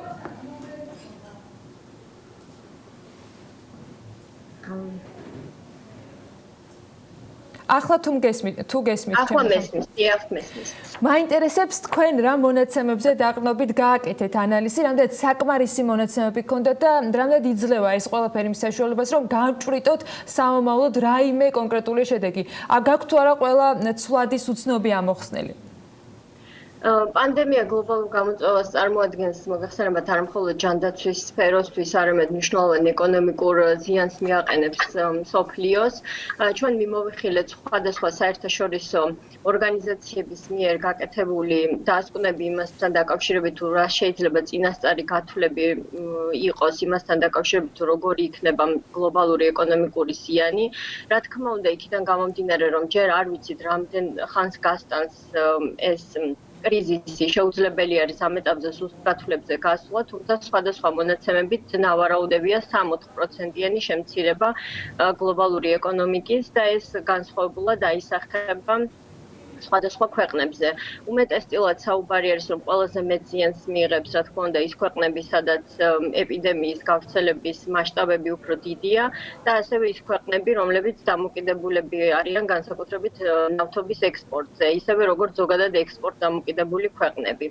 ამას გარდა ჩვენ შევხედეთ საქართველოს მაგალითსაც 4 ძირითადი მიმართულებით, რომელიც ყველაზე ძლიერად არის დამოკიდებული საგარეო შოკებზე. ეს არის პირველ რიგში, რა თქმა უნდა, პირდაპირ უცხოური ინვესტიციების შემოდინება, რომელიც ისედაც წარმოადგენდა გამოწვევას უკანასკნელი წლების განმავლობაში და კიდევ უფრო გართულდება ინვესტიციების მოზიდვა და ამ მხრივ საგარეო რესურსის მობილიზება ქვეყანაში. ეს არის, რა თქმა უნდა, ექსპორტი, რომელიც ძირითადი წყარო არის საგარეო რესურსის მობილიზების და უკვე თებერვლის თვეში ვხედავთ კლებას დაახლოებით 17%-იან წინა წლის პერიოდთან შედარებით და რა თქმა უნდა ფულადი გზავნილები, რომელიც ამ ეტაპზე ინარჩუნებს ტრენდს, ანუ ჯერჯერობით მნიშვნელოვან კლებას ადგილი არ აქვს. თუმცა მონაცემები აქ ბოლო რაც ჰქონდა, იყო თებერვლის, ვიდრე მათ შორის ევროპაში გაჩნდებოდა კორონავირუსის აფეთქების კერები, საიდანაც ჩვენ ძირითადად ფულად გზავნილებს ვიღებთ და მარტში ბუნებრივად ველოდებით, რომ ეს მონაცემებიც გადაიხედება. საქართველოსთან დაკავშირებით ვიდრე რეზიუმირებას გავაკეთებთ, მინდა რომ იმ ქვეყნებთან მიმართებითაც ცოტა მეტი ინფორმაცია განვაახლოთ თქვენი ამ კვლევის საფუძველზე, ამ დოკუმენტის საფუძველზე. ჩინეთი, რუსეთი, ევროკავშირი, ამერიკის შეერთებული შტატები. გააქვთ თქვენ სხვადასხვა ორგანიზაციების ოფიციალური კვლევების საფუძველზე ერთგვარად შეჯამებული. ჩინეთის მაგალითს ხშირად განვიხილავთ ხოლმე, როგორც ერთ-ერთ სამოდელოს, როგორ შეიძლება რომ ეს ვირუსი დამარცხდეს. ბოლო ერთი კვირის განმავლობაში თითქმის აქ როგორც შესაბამისი ინფორმაცია არსებობს, არ არის ახალი ფაქტები დაფიქსირებული ვირუსის გავრცელების და ერთგვარად ეკონომიკამაც გამცოცხლება დაიწყო, სხვადასხვა ინდუსტრიები ახლებენ მუშაობას. როგორ იყო ის კრიზისული პერიოდი ჩინეთისათვის, რა მასშტაბის ზიანზე არის ჩინეთის შემთხვევაში საუბარი და ევროპის მაგალითით საინტერესო იქნება ალბათ ჩვენი მაყურებლებისთვის. ჩინეთის ზიანი ჯერჯერობით ბოლომდე დასრულებული მაინც არ არის, აქაც საუბარია დაახლოებით 2%-იან შემცირებაზე და შესაძლოა რეცესიაზეც კი 2020 წლისთვის ევროპაზე ვსაუბრობთ. ჩინეთზე საქართველოს უმეტესად სავაჭრო კუთხით არის დამოკიდებული, განსაკუთრებით იმპორტის მხრივ. ევროკავშირი კი ჩვენთვის ძალიან მსხვილი ბაზარი არის ექსპორტთან მიმართებაში. შესაბამისად, თუ ამ ქვეყნებში მოთხოვნა შემცირდა, რისი მოლოდინიც არის, მნიშვნელოვანი ზიანი მიადგება ჩვენ ექსპორტის ბაზას და ასევე ამ პირობებში ექსპორტის დივერსიფიცირებაზე საუბარით საკმაოდ გართულდება. სწორედ ეს ფაქტორი, რომ უცხოური ვალუტის შემოდინება შემცირდება ჩვენ ქვეყანაში, იმედვირთად დააწოვა ეროვნულ ვალუტას, რასაც უკვე ვხედავთ, ანუ ეს შიდა ფაქტორი და გარე ფაქტორების ერთგვარი კომბინაცია იქნება რთული გადასალახი. ამ პირობებში ასევე განვიხილეთ სხვადასხვა ქვეყნების სტიმულირების პაკეტები, უმეტესწილად ეს ეხება საგადასახადო შეღავათების დაწესებას, თუმცა ამასთან მიმართებაში ჩვენ უნდა დავინახოთ ბალანსი იმისთვის, რომ არ მივიღოთ ფისკალური დეფიციტი. მნიშვნელოვანი არის, რომ საგადასახადო შეღავათების გამოყენებასთან ერთად მობილიზება მოხდეს სახსრების, ხომ, იმისთვის, რომ შემდგომ შევძლოთ მსგავს ტიპის სტიმულირების პაკეტის შეთავაზება. ამ მხრივ ძალიან მნიშვნელოვანი იქნება საერთაშორისო დახმარების როლი და ჩვენ ვაგრძელებთ სერიას ყოველკვირეულად გამოვცემთ რა ტიპის საერთაშორისო დახმარებებზე არის საუბარი მსოფლიო მასშტაბით და ასევე რა ტიპის სტიმულირების პაკეტებს გთავაზობენ სხვა ქვეყნები, რომ დავეყრდნოთ უცხოურ გამოცდილებასაც. საერთაშორისო დახმარებებში საქართველოს ჩართვა იქნება ამ ეტაპზე მთავრობის პრიორიტეტი, რომ შევძლოთ ჩვენს მივიღოთ ჩვენი წილი მხარდაჭერა საერთაშორისო ფინანსური ინსტიტუტებიდან, რადგან ეს არის ერთადერთი საშუალება უცხოური ვალუტით შემოდინების ამ რამდენიმე თვის მანძილზე, როდესაც კრიზისი შენარჩუნებული. ამასთან დაკავშირებით ველოდებით მათ შორის ინფორმაციის განახლებას და დაზუსტებას მოცულობასთან დაკავშირებით პირველადი დასტური იგივე IMF-ისგან მიღებული აქვს საქართველოს ხელისუფლებას, რომ გარკვეული ტიპის დახმარების ზრდა იქნება მიმდინარე პროგრამიდან გამომდინარე, რომელიც მომავალ წლის ამ დრომდე არის თითქმის გაზრდილი. თუმცა თქვენს ერთგვარ დასკვნებში და რეკომენდაციებში არის ასეთი პუნქტი, რომელიც ელექტრონული მმართველობის მნიშვნელობას კიდევ ერთხელ უსვამს ხაზს. რა ტიპის საჭიროება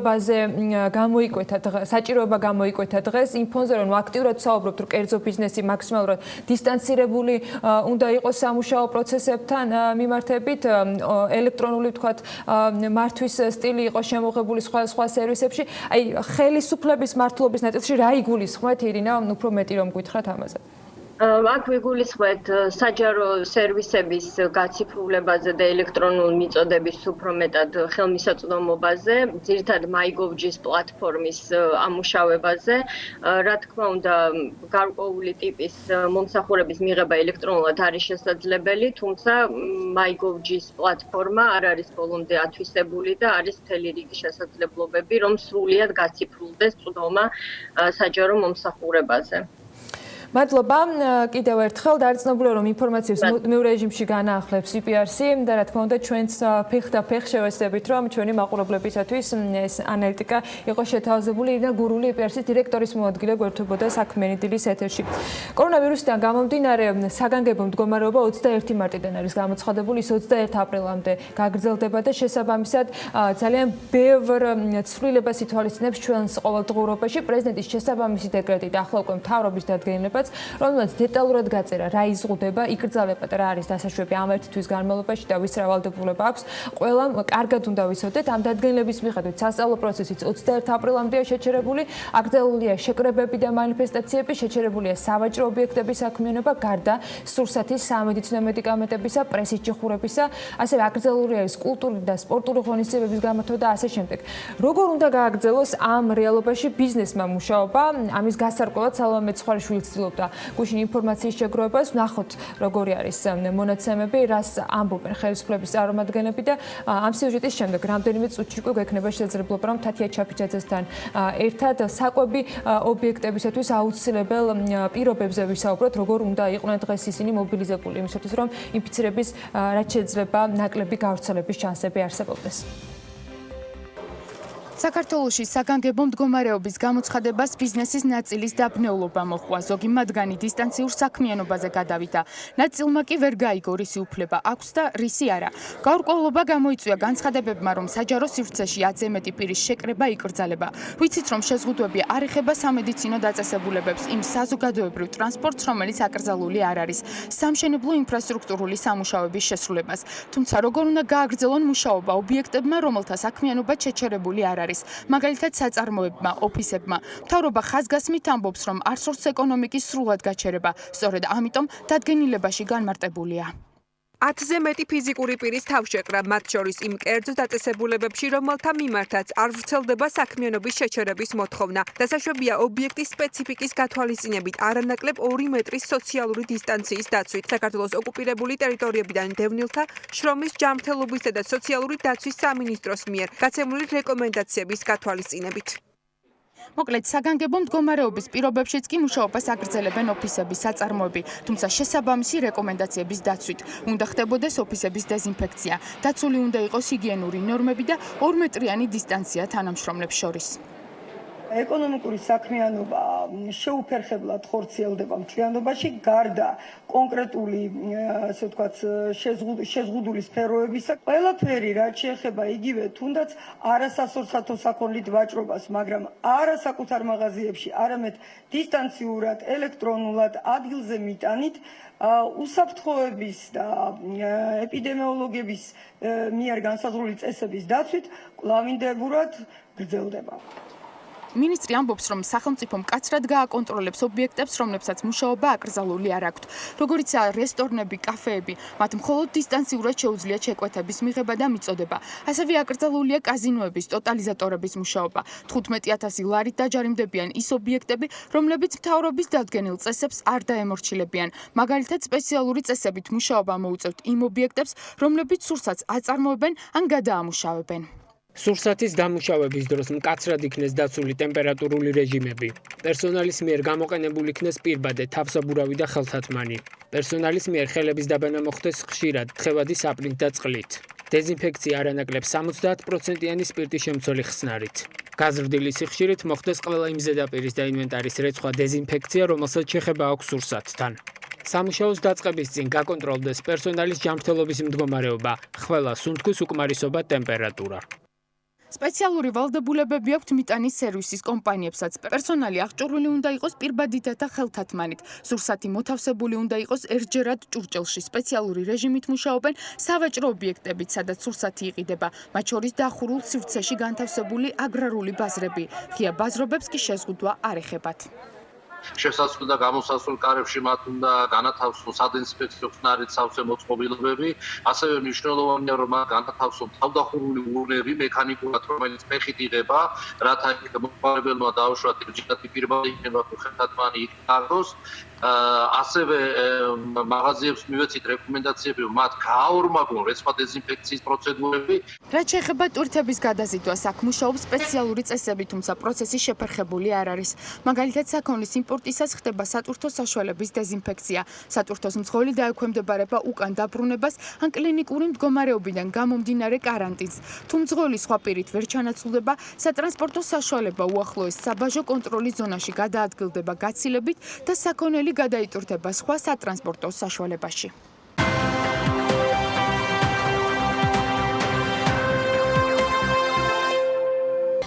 სწრაფი ტესტების გაკეთება ქვეყანაში 25 მარტიდან დაიწყება. ამის შესახებ ჯანდაცვის მინისტრმა ეკატერინე ტიკარაძემ განაცხადა, მისივე თქმით, ტესტების რაოდენობა იქნება იმდენი, რომ საკმაოდ დიდი ჯგუფების გატესტვას ეყოფა.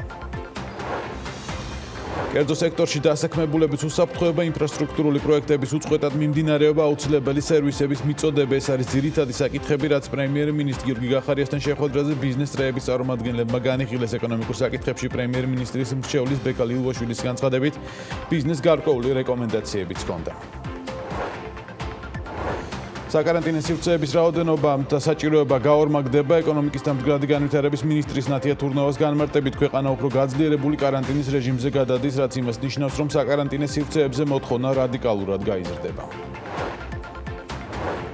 ავტომანქანის ღია ფანჯრები, მგზავრები არა უმეტეს 2-სა და მხოლოდ უკანა სავარძელზე შესაბამისი დისტანციით თბილისის მერია ტაქსის მძღოლებს რეკომენდაციით მიმართავს. დედაქალაქის მთავრობის განცხადებით, ტაქსის მძღოლებამ მკაცრად უნდა დაიცვან ყველა ის წესი და რეკომენდაცია, რომელსაც ვირუსის პრევენციის მიზნით საკოორდინაციო საბჭო გასცემს.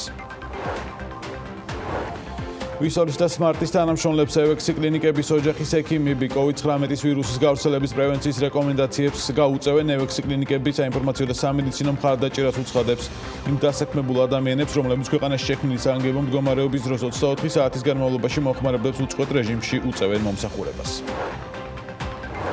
ემკვადრატი დეველოპმენტი კორონავირუსის წინააღმდეგ ბრძოლისათვის 100,000 ლარს გამოყოფს, როგორც კომპანიის მიერ გავრცელებულ განცხადებაში ენათქვამით, თანამედროვე მსოფლიო და მასთან ერთად ჩვენი ქვეყანაც უდიდესი გამოწვევის წინაშე დგას, რაც ერთმანეთის მიმართ განსაკუთრებული მზრუნველობის აუცილებლობას განაპირობებს. ინფექციური პათოლოგიის და შიდსის ცენტრთან კონსულტაციის შემდეგ ლისი დეველოპმენტმა ცენტრისთვის პრიორიტეტული ნივთები შეიძინა. კომპანიის მიერ გავრცელებული განცხადებით აქტიურად აგრძელებენ მუშაობას სხვადასხვა შექმნილ სამოქალაქო საინიციატივო ჯგუფებთან, რათა ახალი საჭიროებების შესაბამისად მოხდეს რეაგირება და მოამზადონ მომავალი გამოწვევებისთვის. საქართველოს სამთავრობო ფონდში 3 მილიონ ლარს გადარიცხავს მაგთიკომი, აღნიშნული შესახებ ინფორმაცია კომპანიის Facebook გვერდზეა განთავსებული. დილამშვიდობის კორონავირუსთან ბრძოლის პროცესში საკუთარი წვლილი შეტანას განაგრძობს ბიზნესის სხვადასხვა კომპანიებმა 100,000 ლარი შესაბამის ფონდებში გადარიცხეს. ელენა გოგბერაშვილმა მოუყარა თავი კერძო სექტორის ფინანსურ კონტრიბუციებს, ნახოთ მისი სიუჟეტი. ყოველდღიურად იზრდება იმ კომპანიების ჩამონათვალი, რომლებიც მზად არიან კორონავირუსთან საბრძოლველად საკუთარი კონტრიბუცია გაიღონ. მაგალითად, ემკვადრატი დეველოპმენტი COVID-19-ის წინააღმდეგ საბრძოლველად 100,000 ლარს გამოყოფს. კომპანიის განცხადებით აღნიშნული თანხა ემკუბის საფურთალოს პროექტში გაყიდული ბინებიდან გამოიყოფა. სახელმწიფოს მხარდასაჭერად ფინანსურ რესურსს გამოყოფს კომპანია დირსიც. კომპანია ფონდს ქმნის და მზადყოფნას გამოთქვამს გაიღოს 200,000 ლარის ფინანსური მხარდაჭერა. სამშენებლო კომპანია არქის დამფუძნებლის ილია წულაიას განცხადებით კი მისი კომპანია შესაბამის ფონდსა თუ ორგანიზაციაში 30,000 ლარს გადარიცხავს. 100,000 ლარს გამოყოფს ფილიპ მორის საქართველოს გამოყოფილი თანხა საქართველოს ბიზნეს ასოციაციის სპეციალურ ანგარიშზე გადაირიცხება. 2 ავტომობილი გადასცა ინფექციურ საავადმყოფოს დეველოპერმა კომპანია არსმა, რომლის შესახებაც Facebook-ში კომპანიის ერთ-ერთმა დამფუძნებელმა ირაკლი როსტომაშვილმა დაწერა. დაავადებათა კონტროლის ცენტრს საჩუქრად ავტომობილი გადასცა კომპანია Coca-Cola Bottlers ჯორჯიამ და პირადად თემურ ჭყონიამ. მაგთიკომის დამფუძნებლების გადაწყვეტილებით კი კომპანია საქართველოს სამთავრობო ფონდში 3 მილიონ ლარს გადარიცხავს. გარდა ამისა, საქართველოს სათამაშო ბიზნეს ასოციაციამ, რომელშიც 6 კომპანია ერთიანდება, მიიღო გადაწყვეტილება და ყველა არსებული კაზინოების, ტოტალიზატორებისა და სლოტ კლუბების ფუნქციონირება შეაჩერა და ჯამში 1 მილიონი ლარის მოცულობის ფინანსური რესურსი გამოყო კორონავირუსის წინააღმდეგ საბრძოლველად. ქველმოქმედი ბიზნესმენების სიას უერთდება PSP-ს დამფუძნებელი და დეპუტატი კახა ოქრიაშვილიც. ის მზადყოფნას გამოთქვამს ფონდს, რომელიც სპეციალურად კორონავირუსის წინააღმდეგ საბრძოლველად იქმნება 300,000 ლარის ოდენობის თანხას შესწიროს. ამასთან პოლიტიკაში წასულმა ბიზნესმენმა მამუკა ხაზარაძემ გასულ კვირას განაცხადა, რომ ის და მისი ოჯახი 100,000 ლარს გამოყოფს მოქალაქეების დასახმარებლად და კონტრიბუციას გააკეთებს სხვადასხვა ფონდში. შესაბამის სახაზინო ანგარიშზე 100,000 ლარი გადარიცხა რუსთავის აზოტმა. გარდა ამისა, დაწყებულია კამპანია, რომელშიც მსხვილი სუპერმარკეტები, მათ შორის კარფური, ნიკორა, სპარი დროებით ასაქმებენ იმ ადამიანებს, რომლებმაც სამსახური დაკარგეს. სამსახურის გარეშე დროებით დარჩენილი ადამიანების დასაქმების სურვილი გამოთქვა ასევე ფარმაცევტულმა კომპანიამ ჯიპისი. შექმნილ ვითარებაში არიან სხვა კომპანიებიც, რომლებიც სხვადასხვა ფორმით უცხადებენ მხარდაჭერას სახელმწიფოს და მოქალაქეებს. მაგალითად, დეველოპერმა კომპანია ბალავარმა რესპუბლიკურ საავადმყოფოს შესაბამისი აღჭურვილობა გადასცა. საქართველოს პრემიერ-მინისტრ გიორგი გახარიას ინიციატივით კორონავირუსის გარშემო ბიზნესის სოლიდარულ ინიციატივებს კოორდინაციას ბიზნეს ომბუდსმენის აპარატი გაუწევს. სურსათის მწარმოებელ ობიექტებს, აგრარულ ბაზრებს და მიტანის სერვისის კომპანიებს ახალი ვალდებულებების შესრულება დაეკისრათ. ვალდებულებები 21 მარტიდან ქვეყანაში გამოცხადებული საგანგებო მდგომარეობის გამო მოქმედებს, რას ითვალისწინებს დადგენილება და როგორ აპირებს ცესი მის გაკონტროლებას. დეტალებით სურსათის ეროვნული სააგენტოდან თათია ჩაფიჩაძე გვერდდება. თათია, დილამშვიდობის. დილამშვიდობის. დიახ, კორონავირუსის გავრცელების აღკვეთის მიზნით გასატარებელი ღონისძიებების შესახებ საქართველოს მთავრობამ შესაბამისი დადგენილება გამოსცა 191 დადგენილების მიხედვით კომპანიებს, რომლებიც აწარმოებენ ან გადაამუშავებენ სურსათს, ასევე მიტანის სერვისის კომპანიებს და აგრარულ ბაზრებს ახალი ვალდებულებები განესაზღვრათ. გუშინ ამ თემასთან დაკავშირებით სურსათის ეროვნულ სააგენტოში ქვეყნის მასშტაბით არსებული აგრარული ბაზრების წარმომადგენლებთან შეხვედრაც გაიმართა, სადაც მათ განემარტათ ახალი ვალდებულებების შესახებ დეტალები და რას ითვალისწინებს ეს ყველაფერი და როგორ მოხდება მისი გაკონტროლება. ამ თემაზე უკვე ვასილ ბასილაძე, სურსათის ეროვნული სააგენტოს უფროსის მოადგილე იმყოფება ჩვენთან ერთად. მოგესალმებით კიდევ ერთხელ. უფრო ზუსტად რომ ვთქვათ, რას ითვალისწინებს ეს ვალდებულებები, რა იქნება ახალი, რომლის შესრულებაც ყველა ამ სფეროში მოღვაწე ადამიანს მოუწევს. მოგესალმებით დილა მშვიდობისა. ჩვენ გუშინ შევხვდით მთელი საქართველოს მასშტაბით, სხვათა შორის აგრარული ბაზრების მენეჯმენტს, გავაცანით მათ ეს პირობები, თუმცა აღსანიშნავია ის, რომ სურსათის ეროვნული სააგენტო პირველივე დღიდან არის ჩართული ამ მიმდინარე პროცესებში. ჩვენ არაერთი შეხვედრა გვქონდა ადგილზე აგრარულ ბაზრებთან. მათ იციან ზოგადი სანიტარული ჰიგიენური პირობების და წესების დაცვის შესახებ, თუმცა გუშინ კიდევ ერთხელ გავაცანით მათ ეს რეკომენდაციები, რომელიც გაცემული არის საქართველოს მთავრობის და ამ დადგენილების შესაბამისად. აღსანიშნავია აგრეთვე ისიც, რომ ბიზნეს სექტორიდან იგრძნობა მაღალი სოციალური და საზოგადოებრივი პასუხისმგებლობა, ისინი გაგებით შეხვდნენ და გაგებით ეკიდებიან ამ პროცესებს და არც ერთი ბიზნეს ოპერატორიდან ჩვენ არ მიგვიღია არც უარი, არც რაიმე პრეტენზია ამ პრობლემა. პირიქით, ისინი მზად არიან თავიანთ სამოქმედო ტერიტორიაზე გააუმჯობესონ და გაამკაცრონ ის რეცხვა დეზინფექციის სამუშაოები, ასევე იქ დასაქმებული პერსონალი აღჭურვონ იმ პირადი ჰიგიენის თუ დამცავის საშუალებებით, რომელიც გაწერილია ამ რეკომენდაციაში და დადგენილებაში. შესაბამისად, დღეიდან უკვე ჩვენ სააგენტო ვიწყებთ აქტიურ მონიტორინგს ყველა აგრარულ ბაზარში, რომელიც განთავსებული არის მთელი საქართველოს მასშტაბით, საქართველოს ტერიტორიაზე.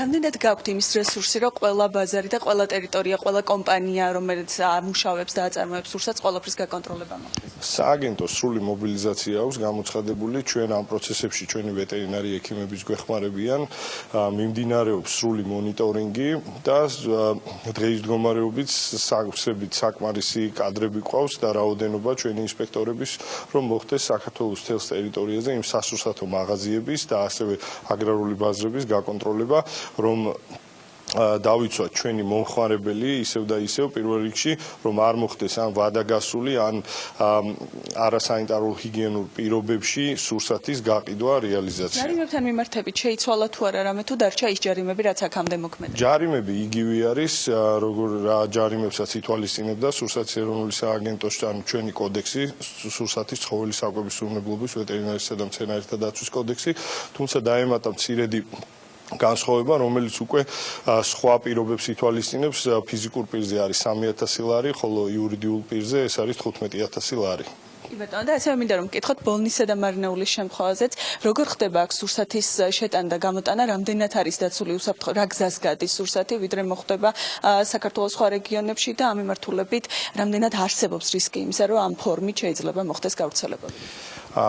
მოდით ასე ვთქვათ, ჯერ არსად მთელი მსოფლიოს მასშტაბით არ დადასტურებულა ის, რომ სურსათით ყოფილა ამ ვირუსის გადაცემის შესაძლებლობა ან არსებული ფაქტი.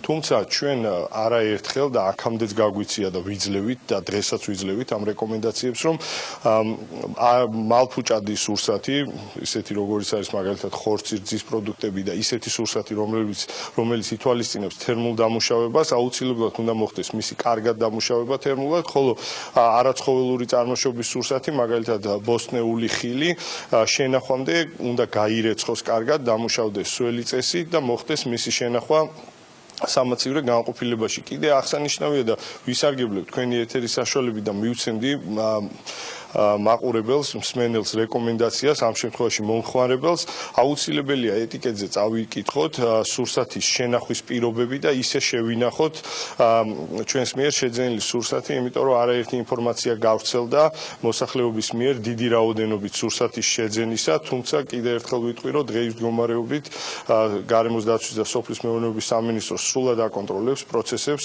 ქვეყანაში სასურსათო მარაგები იმაზე მეტი არის, ვიდრე ამ სიტუაციაში შეიძლება რომ ქვეყანა სჭირდებოდეს, თუმცა იმდენად რამდენადაც მომხმარებელი მაინც დიდი რაოდენობით ყიდულობს სურსათს, კარგი იქნებოდა თუ წავიკითხავთ ეტიკეტს და ეტიკეტზე განთავსებული წესების შესაბამისად დავასაწყობებთ, შევინახავთ ჩვენს მიერ შეძენილ სურსათს. ანუ მარნეულის და ბოლნისის შემთხვევაშიც კიდევ რომ დავაზუსტოთ, ჩვეულებრივად მიმდინარეობს პროდუქტის შეტანა და გამოტანა და თქვენი წარმომადგენლები აქტიურ რეჟიმში აკურდებიან, ან ვინც გამოიტანს, მისი მეშვეობითაც ხდება მძღოლების კონტროლი და ასე შემდეგ, ეს ნაწილი რა. დიახ, მარნეულის და ბოლნისის შემთხვევაში მოქმედებს გარკვეული შეზღუდვები, თუმცა იქ შესული და გამოსული მაგალითად მანქანები, რომლითაც ხდება სურსათის ან შეტანა ან გამოტანა, გადის შესაბამის სადეზინფექციო დამუშავებას, ასე რომ იქიდან გამოსული ან შესული მანქანები არის სრულებით უვნებელი და ვირუსების გავრცელებიდან და ანუ ეს სადეზინფექციო სამუშაოები გვიცავს ამ ვირუსების გავრცელებიდან და აღსანიშნავია ასევე ისიც, რომ სურსათის ეროვნულმა სააგენტომ აღნიშნული ღონისძიებები აქამდე საზღვრის დაცვის დეპარტამენტთან ერთად განახორციელა და საზღვარზე შესული და გამოსული მანქანები ასევე გადიოდა იმ სადეზინფექციო საშუალებებით დამუშავებას. იგივე პროცესები მიმდინარეობს ამ წუთას მარნეულის და ბოლნისის გასასვლელ-შემოსასვლელში. ძალიან დიდი მადლობა. ვასილ ბასილაძე პასუხობდა ჩვენ შეკითხვას. მე კიდევ ერთხელ შეგახსენებთ, რომ სურსათის ეროვნული სააგენტო მთელი ქვეყნის მასშტაბით აგრარული ბაზრების სურსათის მწარმოებელი კომპანიების შემოწმებას განსაკუთრებულ რეჟიმში აკვირდება. მადლობა თეთრ-ჭაფიჩაძეს და ვასილ ბასილაძეს, რომელიც იყო მისი სტუმარი. ჩვენ რეკლამის შემდეგ დაგიბრუნდებით რამდენიმე წუთში თემაზე ვისაუბრეთ, რომელიც ეკონომიკის მინისტრმა გუშინ დაანონსა, რომ საკარანტინო სივრცეებზე მოთხოვნა გაიზრდება. 10 თურნავას განმარტებით ქვეყანა უფრო გაძლიერებული კარანტინის რეჟიმზე გადადის, შესაბამისად საკარანტინო სივრცეებზე მოთხოვნა რადიკალურად გაიზრდება. რამდენად მზად არის ბიზნესი და როგორ მიდის თანამშრომლობა კერძო და საჯარო სექტორს და სახელმწიფოს შორის. რამდენიმე წუთში ProTravel Georgia's მმართველი პარტნიორი მაია სიდამონიძე იქნება საქმიანი დილის სტუმარი.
საკარანტინო ოთახებში სახელმწიფო კარგ ფინანსურ გადასახადსაც იხდის. ამის შესახებ პრემიერ-მინისტრმა გიორგი გახარია მთავრობის ადმინისტრაციაში გამართულ ბრიფინგზე განაცხადა. მისივე თქმით, ქვეყანაში დღეს საკარანტინო ოთახების დეფიციტი არ არსებობს, თუმცა მარიამ ადამია დაინტერესდა თუ რამდენს იხდის სახელმწიფო ადამიანების ტრანსპორტირებაში, საკარანტინო ზონების შექმნასა და მათ უსაფრთხოებაში, ასევე ჩვენ ვკითხეთ და შევაფასებინეთ მდგომარეობა თავად ამ სასტუმროების წარმომადგენლებს და დეტალები ვნახოთ მის სიუჟეტში.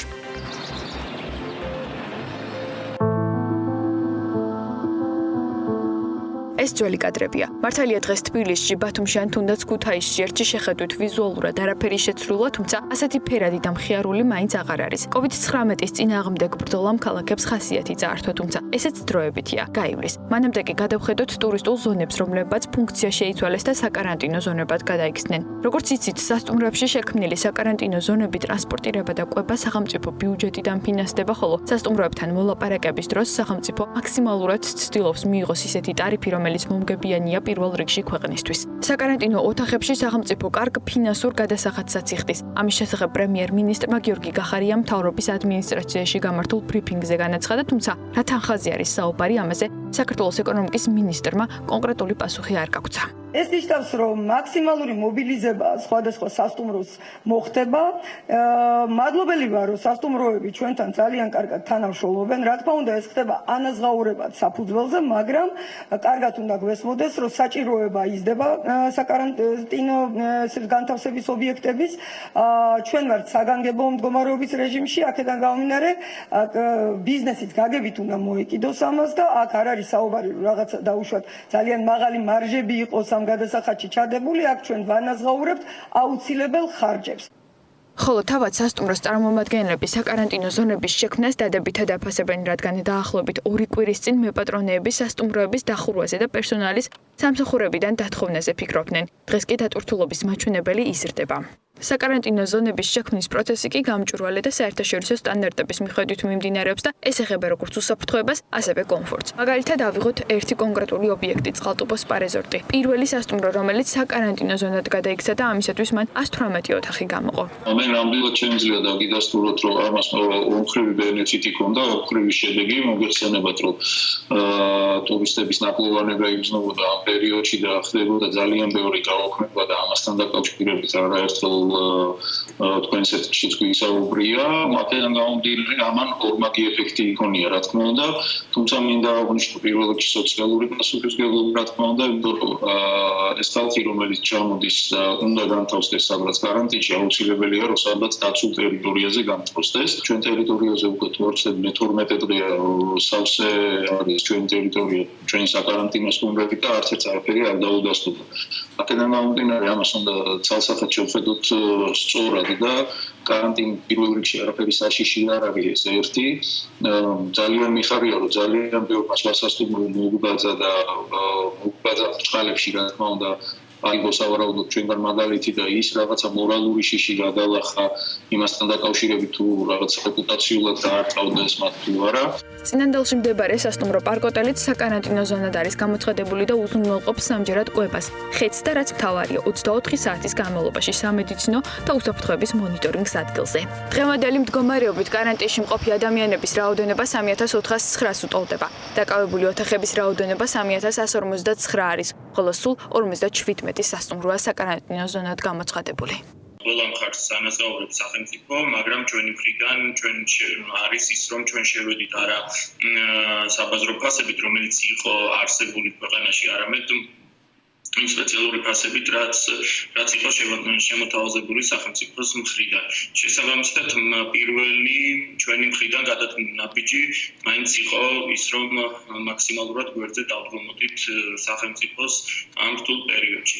რაც შეეხება თვითონ თანამშრომლებს, მინდა გითხრათ, რომ მოგეხსენებათ, ყველას აქვს გარკვეული შიში ყოველ შემთხვევაში თავიდან გქონდათ, რადგან ვიცით რა ხელა საფრთხეა ვირუსთან დაკავშირებით, რაც არის სასიხარულო, მე მინდა ვთქვა, რომ 100%-ით არის თითოეული თანამშრომელი ამ პროცესში ჩართული და არც ერთს არ უთქვამს უარი. ასე გამოიყურება დღეს საკარანტინო ზონად ქცეული საქართველო, სადაც როგორც კერძო, ასევე საჯარო სექტორი ორიენტირებულია უკლებლივ ყველა მოქალაქის დაცვაზე, რათა მაქსიმალურად მოხდეს COVID-19-ის გავრცელების პრევენცია ქვეყანაში. მადლობა მარიამ ადამიანს. სანამ თემაზე გავაგრძელებთ საუბარს, გეტყვით, რომ კიდევ ერთი გამოჯანმრთელებული პაციენტი ყავს ინფექციურ საავადმყოფოს, ის სავარაუდოდ დღეს დატოვებს კლინიკას და დარჩება თვითიზოლაციაში, როგორც ეს არის რეკომენდაციებში მითითებული დაახლოებით 2 კვირის განმავლობაში. რაც შეეხება საკარანტინო ზონებს და სასტუმროებს, ინფორმაციის განახლებისთვის სახელმწიფო შესყიდვების აგენტოს შესული ეკონომიკის და მდგრადი განვითარების სამინისტროს ტურიზმის ეროვნული ადმინისტრაციის განაცხადი შესყიდვის გამარტივებული შესყიდვის განხორციელების თაობაზე. მე ვსაუბრობდით რა ხარჯები აქვს სახელმწიფოს, აქ არის საუბარი 10,500,000 ლარზე მეტი გამარტივებულ შესყიდვაზე, რომელიც უნდა მოხმარდეს ტრანსპორტირებას, კვებას, სასტუმროში განთავსებას და უსაფრთხოებას და ამ შესყიდვას ტურიზმის ეროვნული სააგენტო ითხოვს გამარტივებული წესით მიმდინარე მოვლენებიდან და მდგომარეობიდან გამომდინარე. ასევე გუშინ ნათია თურნოვამ განაცხადა, რომ 40 სასტუმრო დაახლოებით დაკონტრაქტებული და თანამშრომლობა სასტუმრო სექტორთან მიმდინარეობს კარგ რეჟიმში, მიუხედავად იმისა, რომ სახელმწიფოს აქვს უფლება საანგებო მდგომარეობის დროს გამოიყენოს, ასე ვთქვათ, სასტუმროები ისე რომ ასე ვთქვათ არ გადაიხადოს ამაში გარკვეული ღირებულება აქ არის რაღაც დეტალები რომელიც სამართლებრივად აწესრიგებს ამ პროცესს. მაია სიდამონიძესთან განვაგრძოთ მოკლედ საუბარს ამ თემაზე. მაია გამარჯობა, მოგესალმებით, მადლობა რომ ხართ საქმიანი დილის სტუმარი. პირველ რიგში მინდა კითხოთ, არის თუ არა მზად კერძო სექტორი სასტუმროების ნაწილი რომ გაორმაგდეს საკარანტინო სივრცეებზე მოთხოვნა და შესაბამისად სასტუმროებმა შესაბამისი პირობებით დააკმაყოფილონ ეს მოთხოვნა. ამ კერძო სექტორი ნამდვილად მზად არის იქიდან გამომდინარე რომ ბოლო პერიოდის და წლების განმავლობაში სწორედ განთავსების ინდუსტრია იყო ყველაზე მზადი აქედან გამომდინარე რა თქმა უნდა დღესდღეობით დაჩა ძალიან ბევრი სასტუმრო სარიელი თუმცა ალტერნატიული სივრცე საკარანტინო სივრცეება თუმცა შეიძლება გამოიყენოს უკვე სახელმწიფომ დღეს. დიახ, როგორ მიდის თანამშრომლობა ამ შემთხვევაში, როდესაც თქვათ ეკონომიკის სამინისტრო სახელმწიფო უბრალოდ გადაწყვეტს დაკონტრაქტებას, არის თუ არა შესაბამისი გადამზადება კადრების რაღაც უსაფრთხოების განსაკუთრებული ზომები, ანუ ამ ნაწილში რამდენად მზად არის სასტუმროების პერსონალი მათ შორის? ამ ხრივ საუბარი არის იქიდან გამომდინარე რომ ორივე ასე ვთქვათ მხარე ერთმანეთთან კარგად თანამშრომლობს რა თქმა უნდა სახელმწიფოს მხარე უზრუნველყოფს იმას რომ დატრენინგებული იყოს პერსონალი და სასტუმრო იყოს შესაბამისად აღჭურვილი რომ უსაფრთხოება იყოს გარანტირებული და მათი ჯანმრთელობა იყოს მაქსიმალურად დაცული და მეორე მხრივ რა თქმა უნდა სასტუმროც ასე ვთქვათ ცდილობს რომ მაქსიმალურად დაიცვას ზომები და მეორე მხრივ კომფორტული გარემო შეუქმნას იმ ადამიანებს ვინც რეალურად საკარანტინო ზონაში თვითიზოლაციაში არიან მოთავსებულები. დიახ. ხდება თუ არა თავად სასტუმრო? ჩვენ ვიცით რომ სასტუმროები მათ შორის მიმართავენ მთავრობას და სთავაზობენ საკუთარ ასე ვთქვათ სივრცეს საკარანტინო ზონისთვის. მერე როგორ მიდის პროცესი? ანუ მე გულისხმობ იმას რომ ნათია თუ უნდა ვთქვა რომ საბაზრო ღირებულებაში საკმაოდ მაღალი კლასის სასტუმროებიც უთმობენ ნომრებს საკარანტინო სივრცეებისთვის. ანუ ეს ღირებულება როგორ ითვლება ამაზე შეთანხმება ასე ვთქვათ რამდენად მიღწეულია უკვე მთავრობასთან და რაღაც დეტალები არის გავლილი. ამ ეტაპზე ჩემთვის როგორც ცნობილია ძირითადი აქცენტი კეთდება იმ სასტუმროებზე რომლებიც არის უფრო გარეუბნებში და ასე ვთქვათ რეგიონებში და არა თბილისის ცენტრში თუმცა რა თქმა უნდა თუ სიტუაცია უფრო გამძაფრდა შემდგომში უკვე აიღებენ სასტუმროს რომლებიც განთავსებულები არიან უკვე თბილისის ცენტრში მეორეს მხრივ რაც შეეხება კონკრეტულ ფასებს ვიცი რომ ეს არის ურთიერთმოლაპარაკების ხარჯზე თუმცა ეს არის ის სიტუაცია როცა ერთის მხრივ სახელმწიფო კი უნდა დაეხმაროს კერძო სექტორს მაგრამ კერძო სექტორიც ასე ვთქვათ უნდა გაგებით მოეკიდოს და მოგების მარჟები არ უნდა იყოს მანდამაინც მოგებაზე ორიენტირებული არამედ უფრო ხარჯების დაფარვაზე და ელემენტარულად ხელფასების გადახდაზე რაც დღესდღეობით იქნება იმისი გარანტია რომ ბევრი ადამიანი თუნდაც არ დაკარგავს სამსახურს. მაია, კიდევ ერთი საკითხი, ამ შემთხვევაში ანდროჯიშკერენმა ახსენა სიუჟეტში, რომ რაღაც იმიჯზე არ აისახება ცუდად, ანუ ამას ბევრი სასტუმრო მიხვდა ხო, ანუ ამაზე არის საუბარი რეალურად რა დამოკიდებულება კერძო პირიქით, რა ვიცი, ჩემი აზრით, რომ პირიქით დადებითად უნდა აისახოს. ეს გეთანხმები ბექა ნამდვილად პირიქით ეს არის მოქალაქეობრივი ასე ვთქვათ ვალი, ეს არის სოციალური პასუხისგებლობა. კი იყო თავიდან, ეხლა ნაკლებად არის, თუმცა კიდევ არის ის, რომ არ გვინდა ვიყოთ ასოცირებული. ანუ რაღაც შიში ხო ალბათ უფრო ვიდრე რაღაც. შიში იმისი რომ მომავალში ასე ვთქვათ სასტუმრო აღარ დაიტვირთება, იმიტომ რომ ეცოდინებათ რომ აქ იყვნენ ასე ვთქვათ ადამიანები თვითიზოლაციაში, თუმცა პირველი აქ დაიფიცირებული ადამიანები მანდამაინც არ არიან. მეორეს მხრივ ამ შემთხვევაში ვინმეს თუ აღმოაჩნდა, ასევე შესაბამისი ზომები არის მიღებული, რა თქმა უნდა და არანაირი ასე ვთქვათ საფრთხე არ ემუქრება ამ შემთხვევაში სასტუმროს რეპუტაციას მომავალში, იმიტომ რომ პირიქით ვფიქრობ ეს არის ის თემა, რაზეც ხმამაღლა უნდა ვისაუბროთ და პირიქით ჩვენს კოლეგებსაც ინდუსტრიაში მოუწოდოთ, რომ მიიღონ მონაწილეობა და ასე ვთქვათ დავეხმაროთ საკუთარ მოქალაქეებს ამ ეტაპზე ბიზნესის და სახელმწიფოს ერთად. კი ბატონო, მაია, ბოლოს ინფორმაცია რომ გაგვიახლო, რა ხდება ზოგადად ინდუსტრიაში ბევრი სასტუმრო არის დაკეტილი, დაახლოებით თუ გვაქვს რაღაცა რიცხვები, რამდენმა ადამიანმა დაკარგა დროებით სამსახური, რა ზარალზე შეიძლება იყოს საუბარი უკვე. საწუხაროდ ეს ციფრები ცნობილი არ არის, თუმცა ვიცით რომ ძირითადად ტურიზმის ინდუსტრია და განთავსების ინდუსტრია მცირე და საშუალო ბიზნესისგან შედგება, განსაკუთრებულად სწრაფი დარტყმა, ასე ვთქვათ, მოხდა, რა თქმა უნდა, მცირე ბიზნესზე, ანუ პატარა და საშუალო ზომის სასტუმროებზე, რომლებიც ფაქტურად მოუწიათ დაკეტვა. დიდ სასტუმროებს ვიცი, რომ აქვთ მაგალითად სართულები დაკეტილი, ანუ უფრო დამენეჯმენტებული ეს ყველაფერი ის რომ მთლიანად შეიძლება არ იყოს დახურული განსაკუთრებით საერთაშორისო ბრენდები, მაგრამ ქართული მცირე საშუალო, ასე ვთქვათ, ზომის სასტუმროები სამწუხაროდ მოუწიათ დაკეტვა. რა თქმა უნდა, ფინანსური რესურსების მიხედვით ხდება ხელფასების ანაზღაურებაც, თუმცა უკვე ალბათ აპრილის თვიდან ძალიან ბევრი ადამიანი უკვე ხელფასო შეგულებაში დარჩება, რაც საკმაოდ კინეულია, თუმცა მინდა აღნიშნო, რომ ამ პროცესში ძალიან ბევრი დიდი კომპანია, როგორც არის Carrefour-ის პარი და ასე შემდეგ, დაგვეხმარენ იმაში, რომ ადამიანები, ადამიანებისაც უნდათ დასაქმება და ალტერნატიული სამსახურის პოვნა და ასე ვთქვათ, ეშინიათ და არ ურჩევნიათ სახში წვდომა, დასაქმებულიყვნენ და ნამდვილად ამ შემთხვევაში იგივე სასტუმროს შემთხვევაში ძალიან ბევრი ადამიანი, ასე ვთქვათ, მიმარჩეს და ხელი შეუწყოს დასაქმების კუთხით. მადლობა მაია, წარმატებებს და ჯანმრთელობას გისურვებ. მაია სიდამოიძე, Pro Travel Georgia's მმართველი პარტნიორი იყო საქმიანი დილის ბოლო სტუმარი სატელეფონო ხაზზე. ვასრულებთ ამით გადაცემას საქმის კურს ეთერებში 8-1 დღის განმავლობაში. ნახვამდის, მადლობა ყურადღებისთვის.